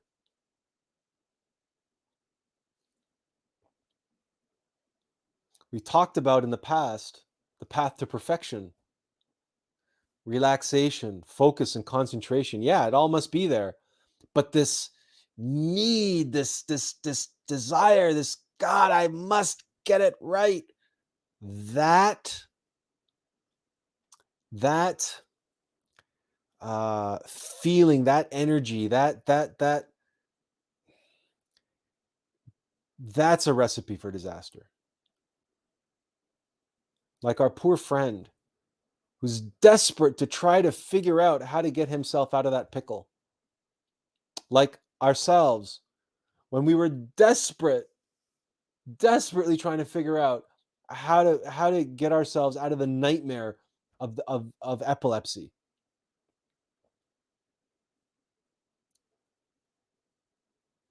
And the answer is we didn't figure it out.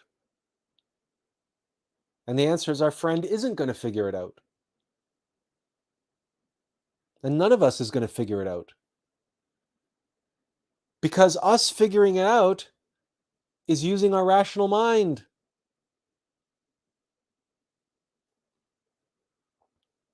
And we've already discussed how AI can do things that the rational mind can't. AI can already beat the best of the best of the best in the world at chess, at Go, and at Jeopardy. What does that tell you about the limitations of the rational mind?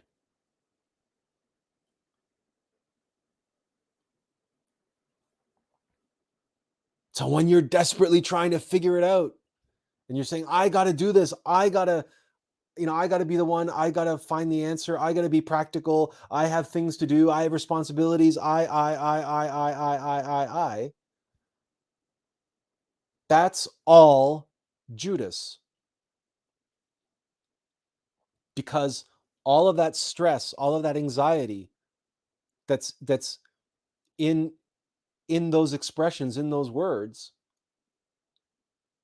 are creating this vacuum, this need, this desire, this emptiness that you have to fill with the 30 pieces of silver. And you have to do it. You've got to do it. That's what Judas tells you.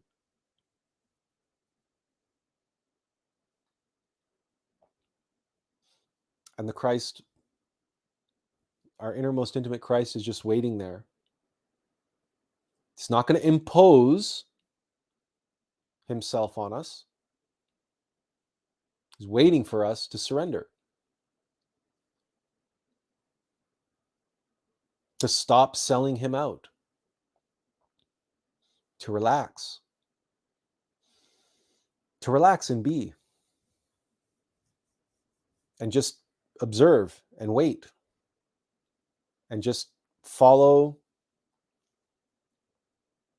the impulses of intuition, and to cultivate that,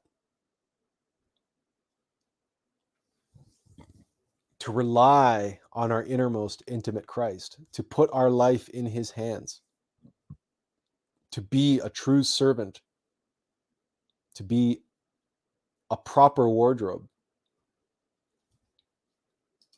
Benjamin says, do not speak bad of yourself, for the warrior within hears your words and is lessened by them. It's the old Japanese samurai proverb. So we shouldn't listen much to our rational mind.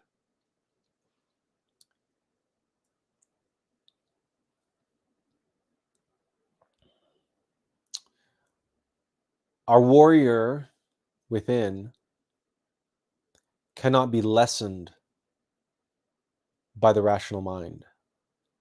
It can be the light, its light isn't diminished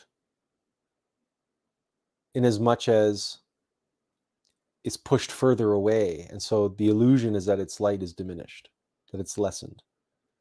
What's happening is when we listen to our rational mind and speak bad of ourselves, we are putting layers of filters between us and our inner warrior, our innermost, and our innermost intimate Christ. And that's what appears to lessen them and diminish it.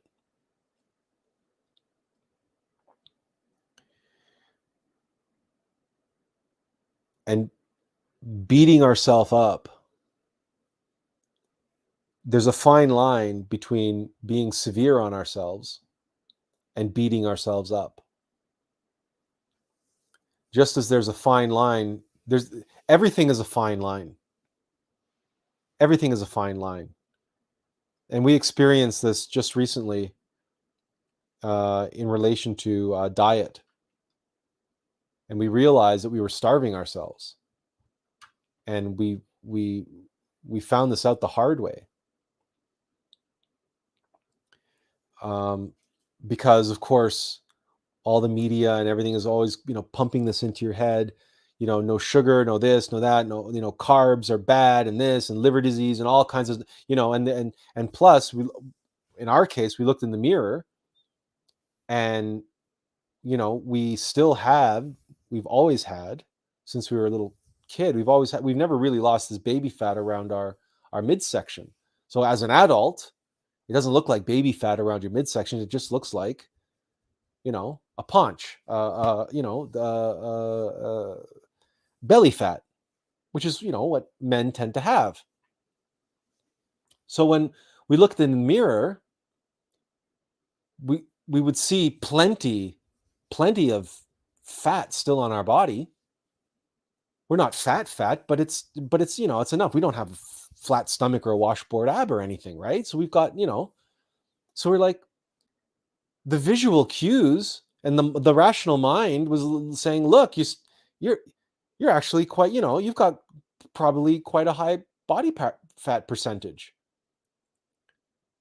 So we were exercising and, we were doing intermittent fasting and everything, saying, well, we still have all this fat, so we must be getting enough calories. We must be, but then it turns out we watched a video, just serendipitously, we watched a video on the dark side of 10% body fat.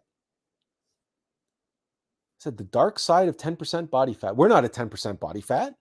We look at the mirror and we've got, got to be at least 20, 25, 30% body fat. Who knows, right?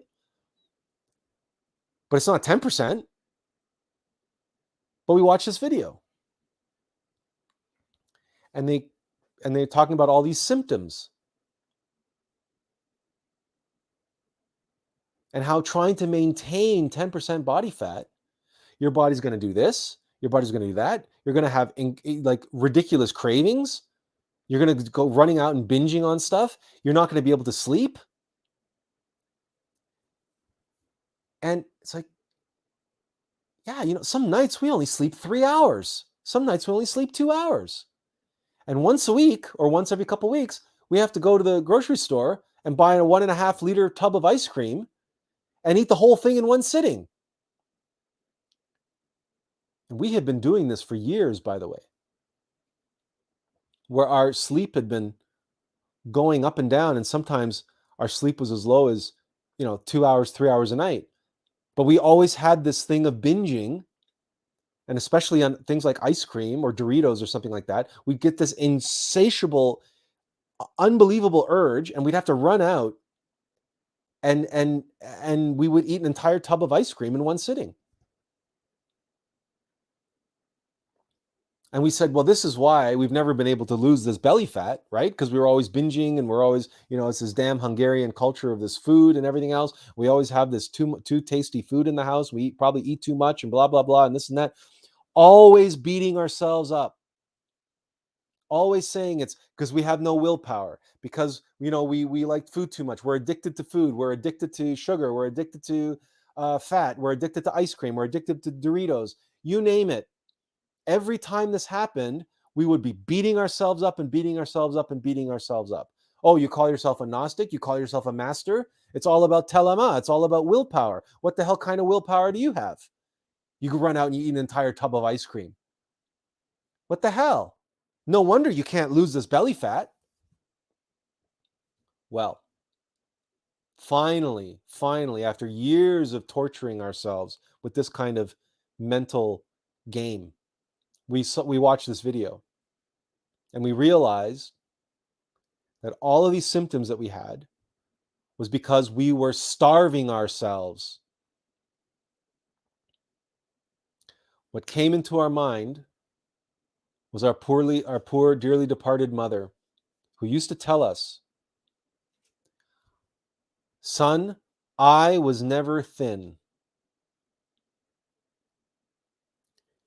She used to play basketball as a child and as a teenager growing up. She played basketball. She did other sports. She had to walk up a mountain every single day to come home from school because she lived on the Buda side of Budapest. Budapest is a twin city. It's divided by the Danube River, which runs through the heart of the city. And on the Pest side of Budapest is the flat part, is the downtown city part, where the parliament is and everything else, and the cathedrals and whatnot and so forth. But on the Buddha side, that's all the side of a mountain. And my mom lived way up high in the mountain, and there was a trolley that went up halfway up the mountain. So even those days where she didn't have money for the trolley, or the trolley was broken or whatever, broken down, or she didn't have money for the trolley, she had to walk the whole way. But even those days where she wouldn't, she had to walk half the way. She was never thin. She was never thin. I have my mother's genes. This belly fat around my belly, I've had ever since I was a kid. It's baby fat. I never lost it. I did track and field. I did figure skating. I did cycling, road biking. I would cycle for 30, 40, 50, 60 kilometers in a shot. I did running, trail running. I did all kinds of stuff. I did weights. From a very young age, I started weight training and circuit training at the University of Guelph in the gym at the University of Guelph. I began. Even as a teenager, I was lifting. I could never get big. I knew I didn't have the testosterone for that, but I figured at least I could get lean, but I never got lean. And always because I found myself in situations where I was binging on food, on ice cream and on potato chips, and right? And I just thought it was because I was weak-willed and I had no willpower. No, it's because this band of fat around my belly is baby fat, and it's non-negotiable. Even though I look in the mirror and I don't have 10% body fat as far as my body is concerned, I'm at 10% body fat. I don't look like I'm at 10% body fat, but my body thinks that I'm at 10% body fat because this band of baby fat is non-negotiable. I could be starving for weeks. My body will not consume that fat. It's genetic. And how do I know this is true? Because ever since I came to this realization just a few weeks ago, I began eating, I upped my calories. I added sugar back into my diet, into my coffee, basically. Because I had cut sugar completely out of my diet, like completely. And I added sugar back in my diet. And I abandoned the intermittent fasting of eating 2 meals a day, and I went to 2 meals a day plus like a third meal, which was really like a big snack. But it's a proper, it's a meal. It's a meal. And I increased my protein intake and so on and so forth. Guess what? No more cravings, no more binging. I went to test myself. I went and I got a tub of my absolute most preferred ice cream to binge on, this is disgusting. And you know what? We're an open book. We wear our heart on our sleeve, so we don't care how disgusting this is going to sound. It's Oreo cookie ice cream, where it's crushed Oreo cookies mixed in with vanilla ice cream. This is our absolute killer amongst all the ice cream flavors. This is the one that gets us every time. So we went and bought a tub of Oreo cookie ice cream. Came home, cracked it open, and did what we always used to do. Sit down in front of the YouTube or the TV or whatever, and we were fully prepared to eat the entire tub of ice cream. We ate 2 or 3 spoons, and we said, I don't need this. I don't want this. We put the top back on, we put it back in the freezer. We had not done this with a tub of ice cream in 15, 20 years. Our entire life, if we opened up a tub of ice cream and sat down in front of the TV, boom, it was gone. We would eat the whole thing. And we always chalked it up as having no willpower and no this, no that. We were always beating ourselves up over it. We have no problem with food. We have no problem with emotional eating. It's never been about emotional eating with us. We were starving ourselves to death. It was our body saying, we need glycogen. We need fat. But we look in the mirror and it's like, you don't need fat. What are you talking about? You don't need fat. What about what do you call this? What's all this around the belly? What's all this? And it just never clicked. What our mom said to us, our mom said, son, I was never thin. And I can now say to myself, Attila, you were never thin, and you're never going to be thin. And the reason why you're never going to be thin is because your body will not let you starve yourself. You exercise, you do weights, you use a great deal of mental energy with what you do, even though you're not thinking. It doesn't matter. The rational mind is a faithful servant. As it's a faithful servant, it consumes energy. It requires a great deal of energy to transform intuitive knowledge into something that can be communicated or written down or acted upon. It takes tremendous energy. And to meditate and be mindful and observe yourself, remember yourself, this takes tremendous energy. And doing pranayama and all the practices. But my inner Judas was happy to beat myself up and weave all sorts of ideas of condemnation and rationalization and explanation to beat myself up about I have no willpower, about I'm just emotionally eating, and and it didn't matter how much I meditated on this, I could never get the answer. Because I was meditating on gluttony, I was meditating on emotional eating, I was meditating on binging, I was meditating, but it wasn't any of that.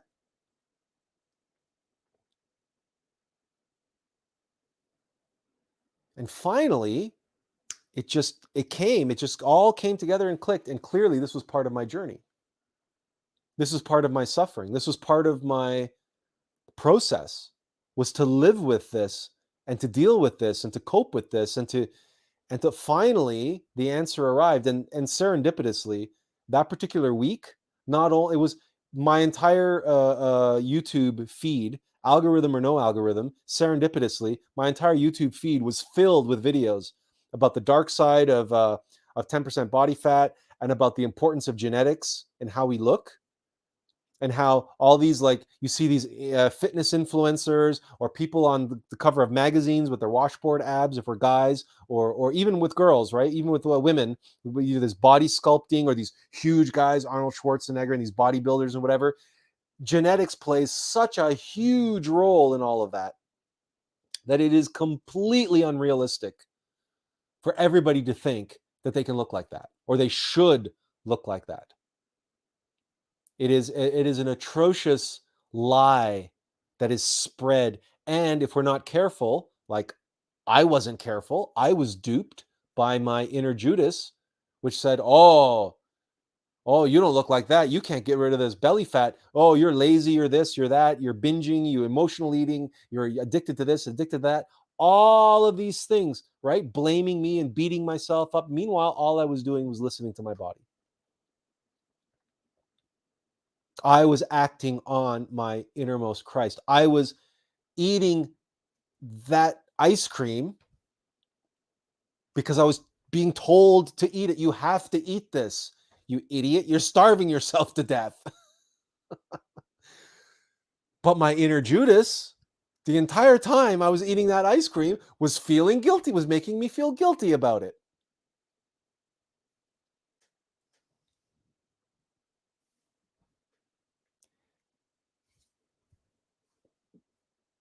We all have.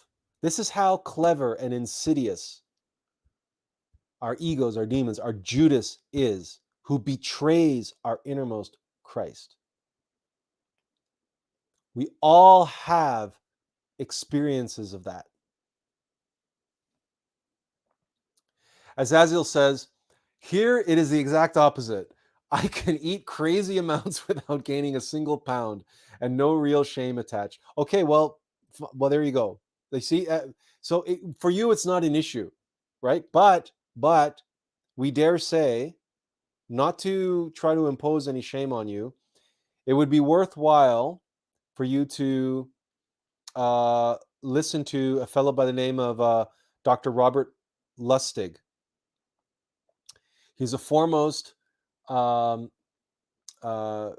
pediatrician, and he is an expert in endocrinology, and he is America's foremost authority on chronic disease related to the effects of sugar and processed food, and also things like trans fats, etc., etc. Because there is a phenomenon called being skinny fat. And being skinny fat means you can look in the mirror and you can't gain any weight, and you can eat, but skinny fat is a different, it's subcutaneous. No, it's we always get this wrong. It's subcutaneous, or it's brown fat. You can have fatty organs, and most importantly, you can have a fatty liver. So we're not saying this to put any shame on you, but if you haven't had your liver checked, or for levels of, for various levels, and there's certain tests you can get done and so forth and so on. It's just don't fall into the same trap that I fell into in the opposite way. When I looked in the mirror and I said, "Oh, you got plenty of fat to spare. You can't possibly be starving. You got plenty of fat to spare." Well, it wasn't true. I was starving myself. This fat was baby fat, and it's non-negotiable. My body is not going to burn it for fuel no matter what. In your case, don't look in the mirror and say, "Oh, I can't gain weight. I'm perfectly healthy. I'm not gaining any weight." Don't let the mirror fool you, because you might be making yourself a fatty liver. And so just something to keep in mind.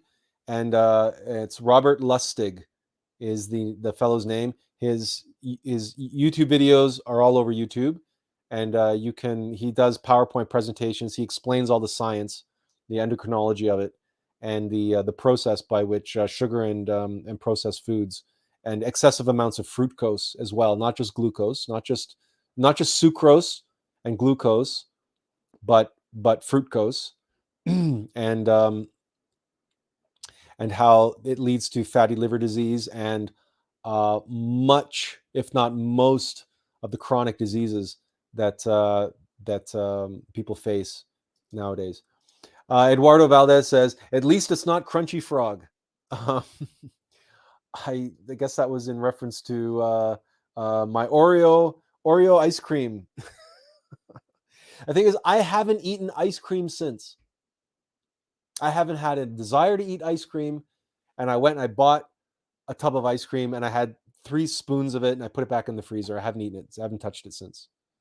So it just goes to show you that, again, there are so many different ways that our inner Judas betrays who we really are and betrays the truth. And remember, the Christ is the truth and the light.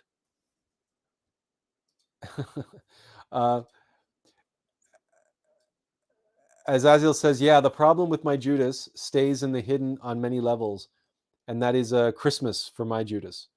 And he says, my liver is fine actually for now. Okay. But Judas, it is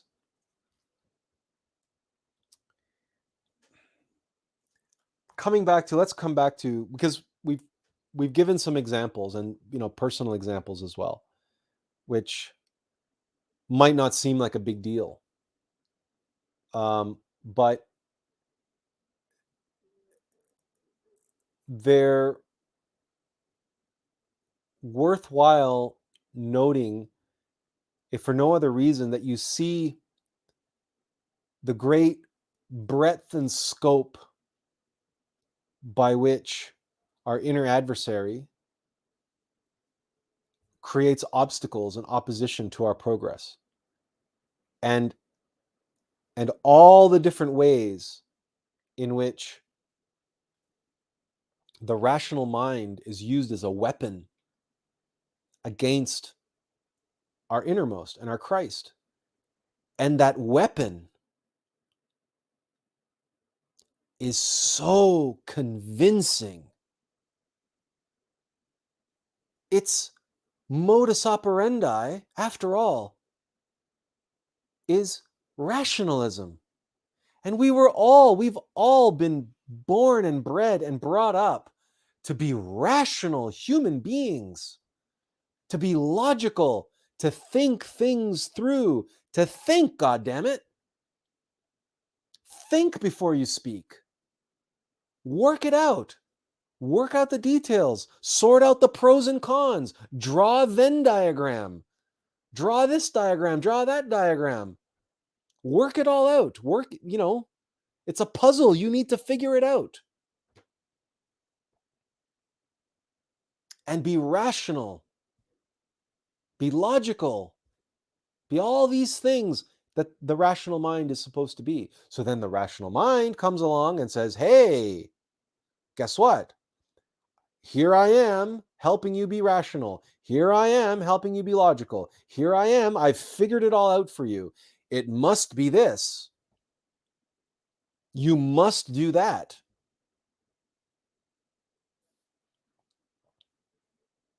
This is hypnosis. Because our consciousness gets completely caught up in that. We become mesmerized, not just attached and identified, but mesmerized by the machinations of this thing. Judas not only sells Jesus out for 30 pieces of silver, Judas whispers in his ear, run away, Jesus. You don't have to be crucified. Judas is there trying to talk Jesus out of it. That's our Judas. And damn it if our Judas isn't convincing. And all of these reasons, and we were taught, right, since little children, put them on the scales, pros and cons. You think that the rational mind is going to be honest with us about the cons?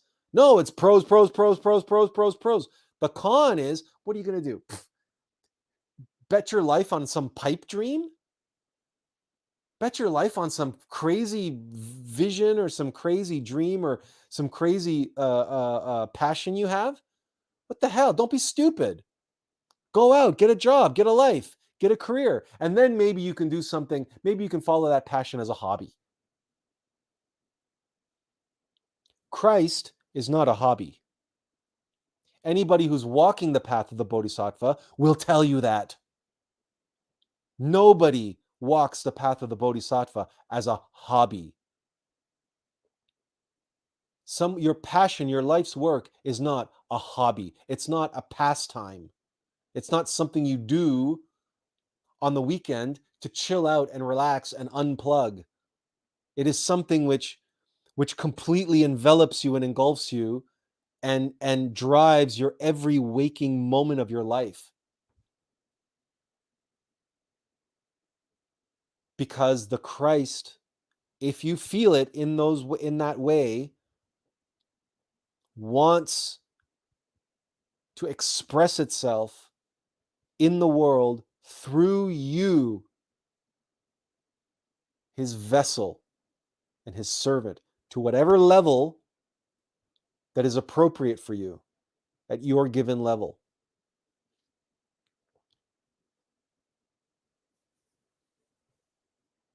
But the mind will sell that out for comfort, for security, or even for the twisted manipulation of a rationalization in which you will beat yourself up like I did, and self-judgment and beating myself up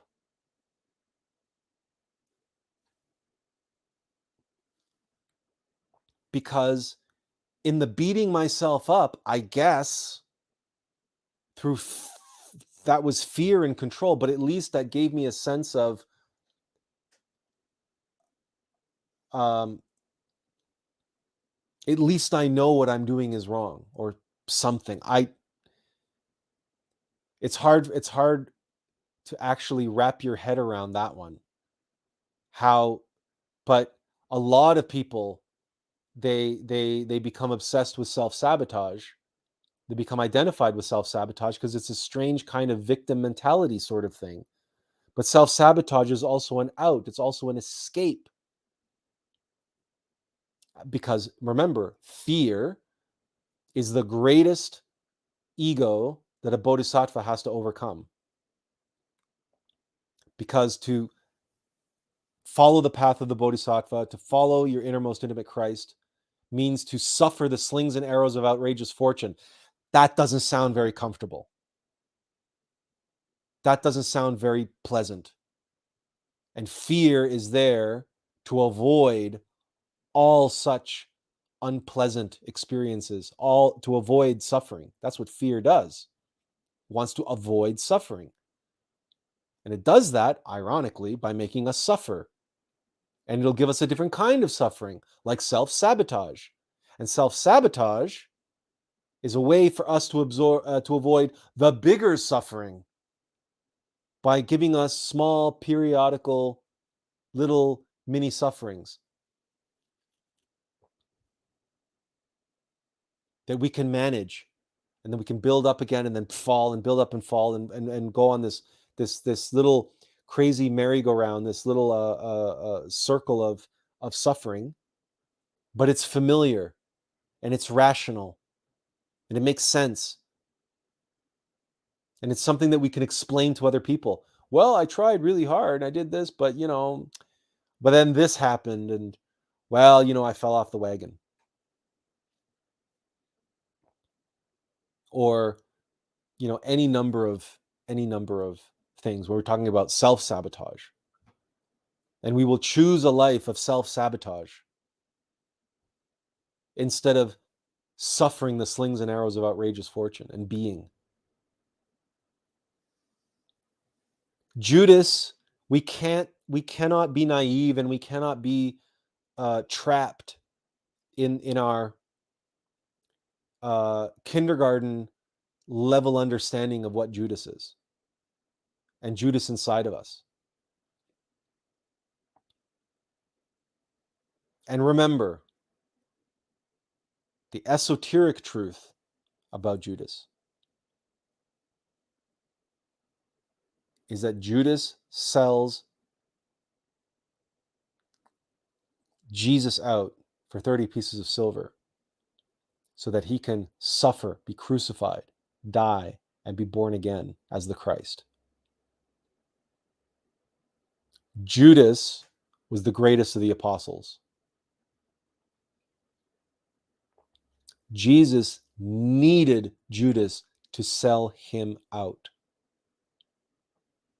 because it's through the process of suffering and sacrificing, through the crucifixion, that Jesus dies and is born again, the master of masters on this planet, the living embodiment of the Christ.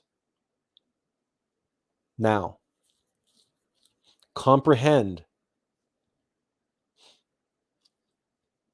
that this inner Judas that we have, that's sabotaging us, that's selling us out,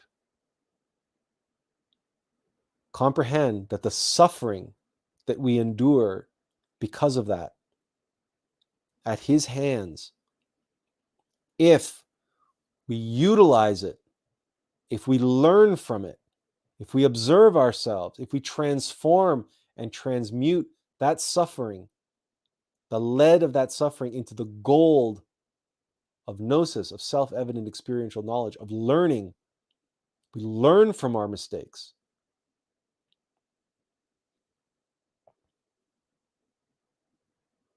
Then our innermost betrayer of the Christ can, just like the real Judas, be the facilitator of our psychological death and rebirth.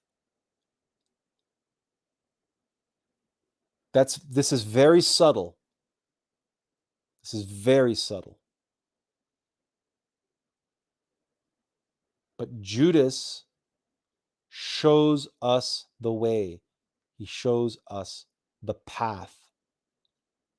By blocking and obstructing and selling us out, he shows us the path through suffering to our intimate Christ.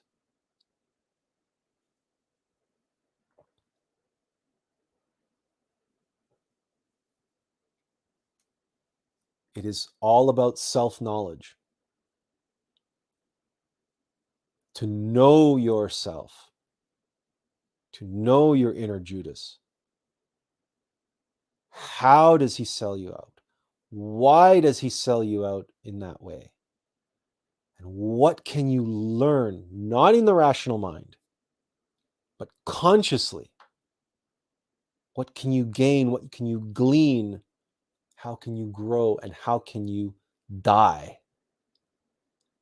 What can you sacrifice on the cross so that your innermost intimate Christ can be born through this act of betrayal of your innermost Judas? This is the mystery and the duality of Judas that is lost on most Catholics and Christians, most Christians, I mean Muslims, and anyone else and everybody else who condemns Judas, because they don't have the sight of a bodhisattva. They don't have the connection to their innermost intimate Christ. They don't know that to surrender to Christ is to surrender the Christ.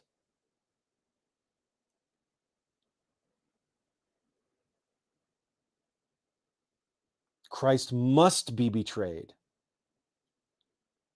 in order that the man can die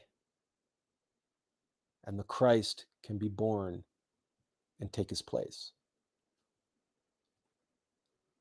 This is very subtle, but it is infinitely practical.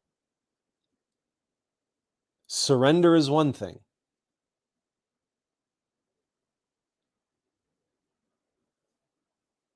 But suffering and sacrifice and death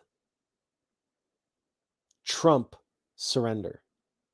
Surrender is just the first step.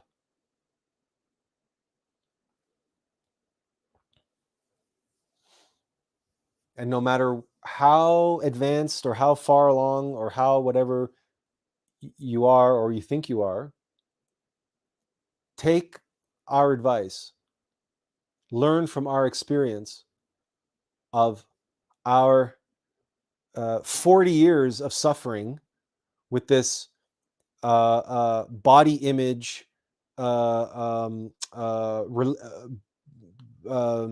dysfunctional relationship with food that we've suffered from since easily since high school, when we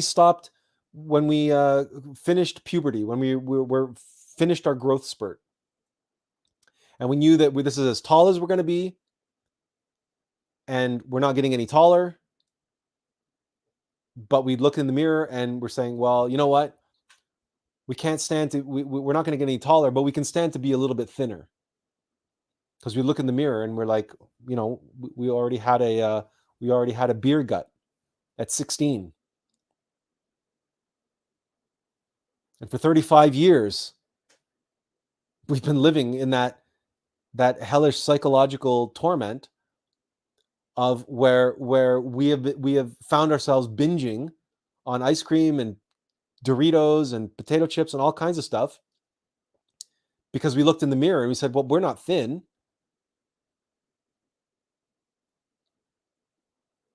And it's because we'll never be thin, like our mom, who never was thin, because we were never thin.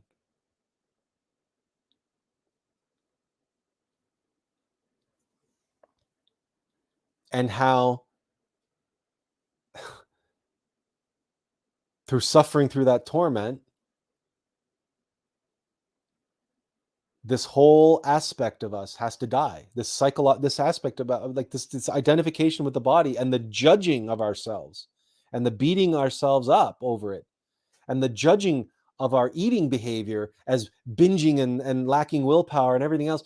All of that's dead. All of that died and went now. with the realization, with the revelation that this is how we are. This is how we're never going to be big. We're never going to have huge muscles. It's fine. We're always fine with that. We never wanted that. But we're also never going to get rid of this belly fat. This is just the way we are. This is just how we were built, period. And we know that now. We absolutely know that, and we've accepted that as a genetic reality. And we've proven it to ourselves. We've verified it. Not just because we watched a YouTube video, but we verified it. You know how many times we've walked by the potato chip aisle now in the grocery store? We walk by the Doritos and everything on sale. We walk by the ice cream thing. There's no craving. There's no desire to eat it. Why? Because we're no longer starving ourselves. Simple. But we're 49 years old. And for 35 years, we've been living on this treadmill of this crazy beating ourselves up, judging ourselves as having no willpower, as being addicted to food, being addicted to sugar, right? So if we are here doing this live stream and sharing all this information and everything else, if we are capable of being trapped in that kind of a Judas situation,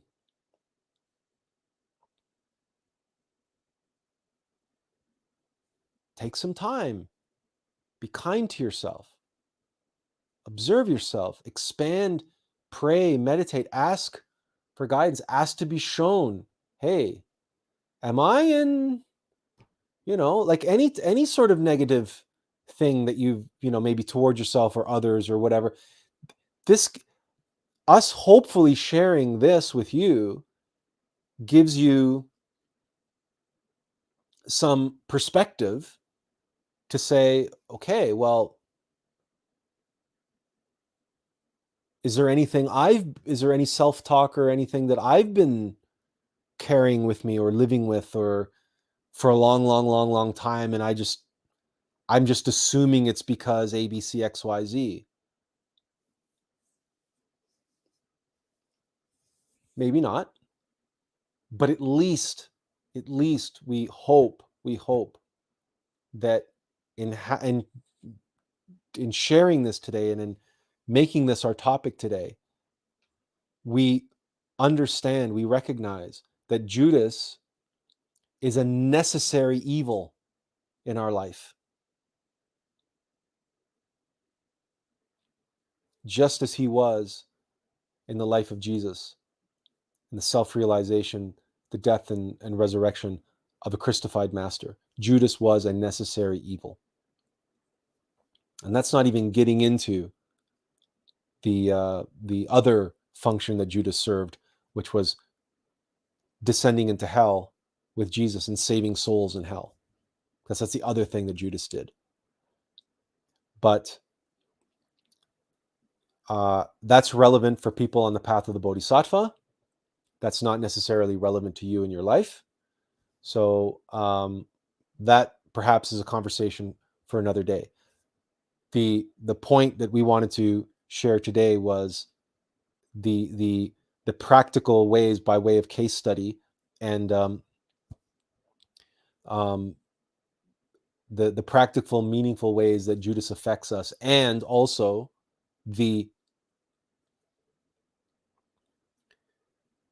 that comprehension and understanding of Judas as a necessary evil in order to facilitate the psychological death which needs to take place in us so that we can truly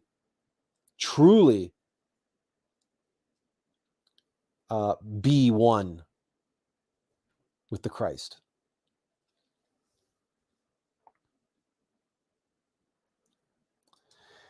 Azazel says, yep, the insidious and mystical Judas is the worst.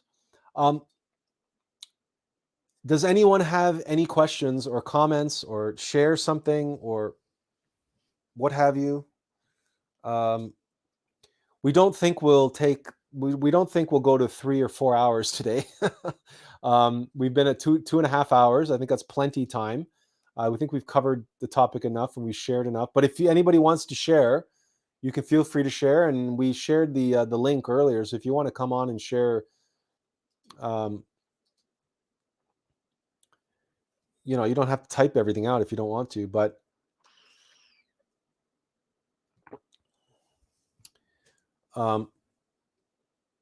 if no one has anything to add or anything to ask or to share, then we think we'll call it a day.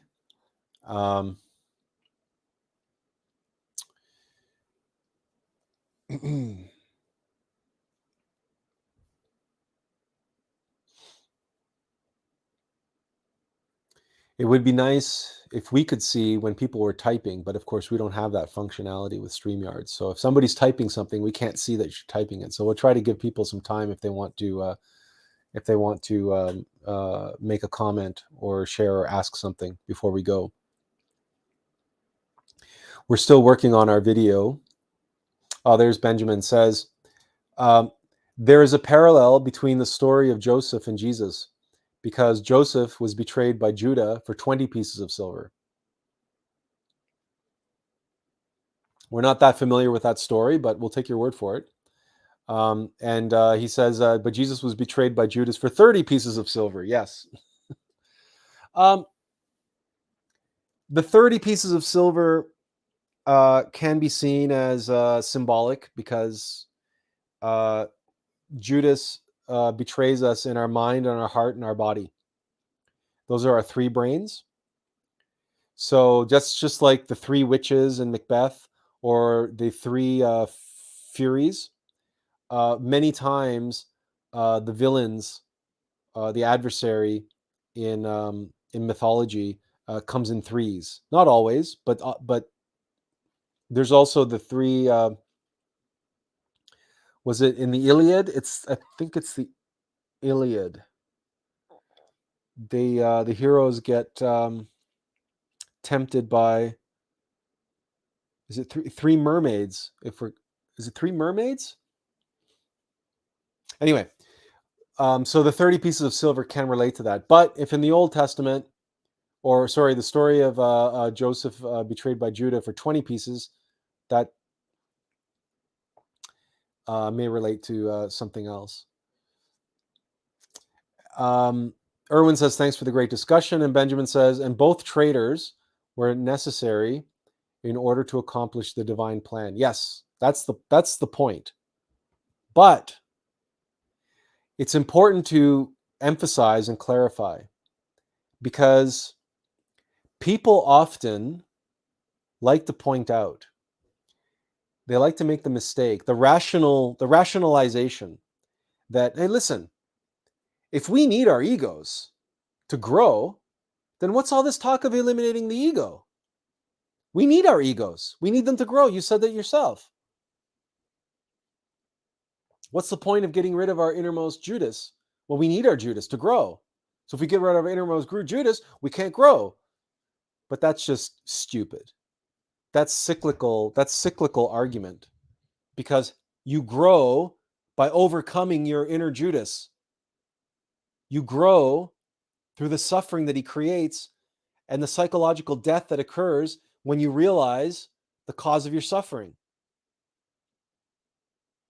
Our inner Judas won't be able to play that game with us anymore, using our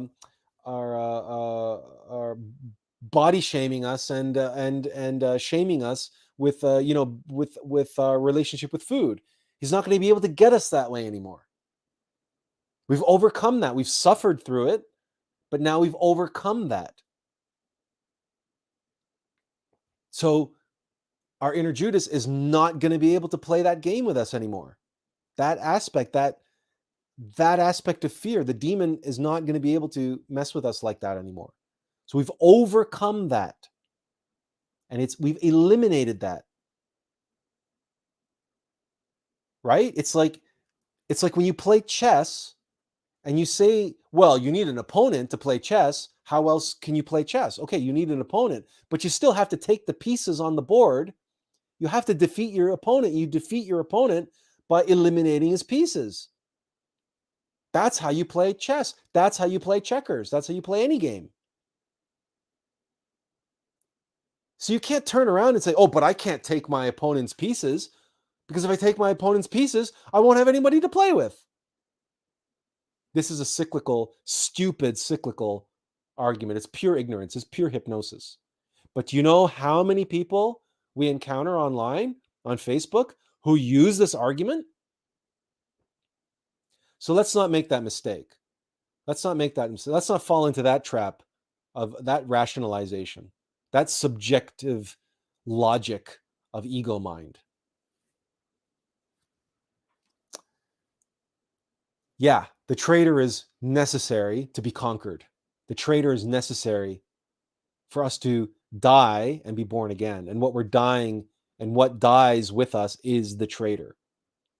That's the point. We are the traitor. That's another way to put it. We are Judas. Our mind is Judas. We don't have to imagine some imaginary entity or whatever. Yeah, okay. We live with a demon. Fine. Okay, that's our individual experience. But your mind, and infested with egos as it is enough of a Judas for you. And you know it is. You are the Judas. The false self is the Judas. So when we say our inner Judas is betraying this, that, and the other thing, we're really saying we are betraying our innermost intimate Christ. We are Judas. We sell out the Christ for 30 pieces of silver. But you can't start a talk like that in that way because of how Judas is understood in the consciousness and subconsciousness of the Western world. Judas is the most evil person who ever lived, or at least in the top 5. So you can't start out by saying, hey, listen, welcome to the talk. Guess what? You're all Judas. We can't start the talk that way.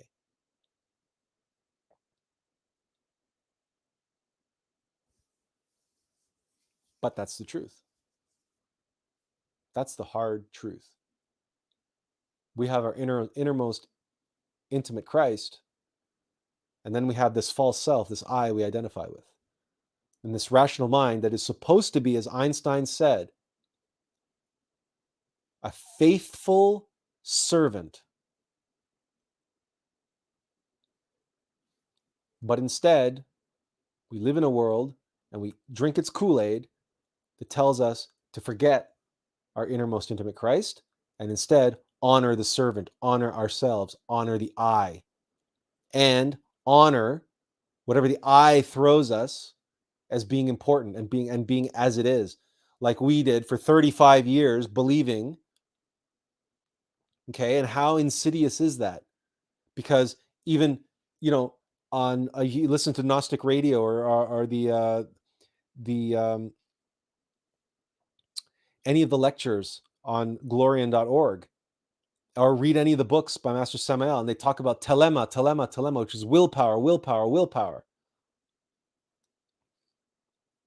So the rational mind takes that, says, you're supposed to have willpower, eh? What's all this binging on ice cream?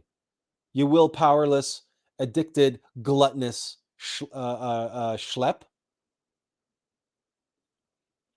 For years and years and years and years and years. And we believed it. I believed it. I bought into it.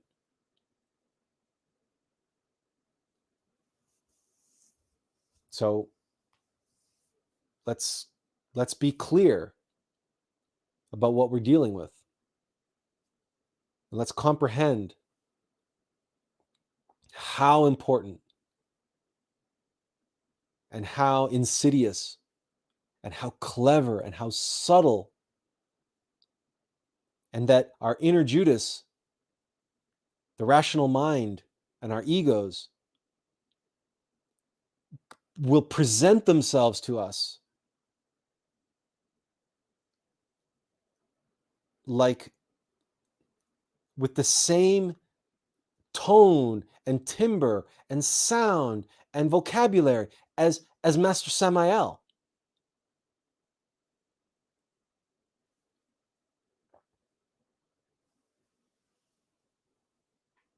There's only one antidote for that.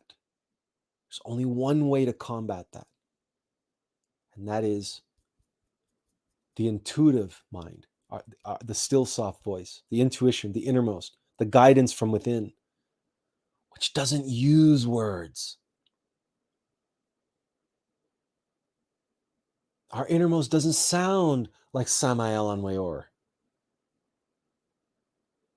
Our innermost doesn't mimic anyone or anything. It's not an AI. It's not subjective.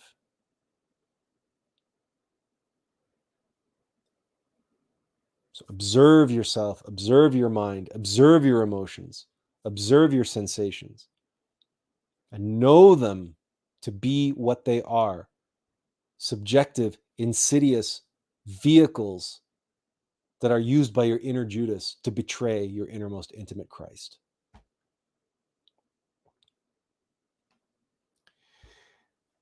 Any other takeaways, any other thoughts or sharing or anything before we say goodbye? That's another 15 minutes we've had it on.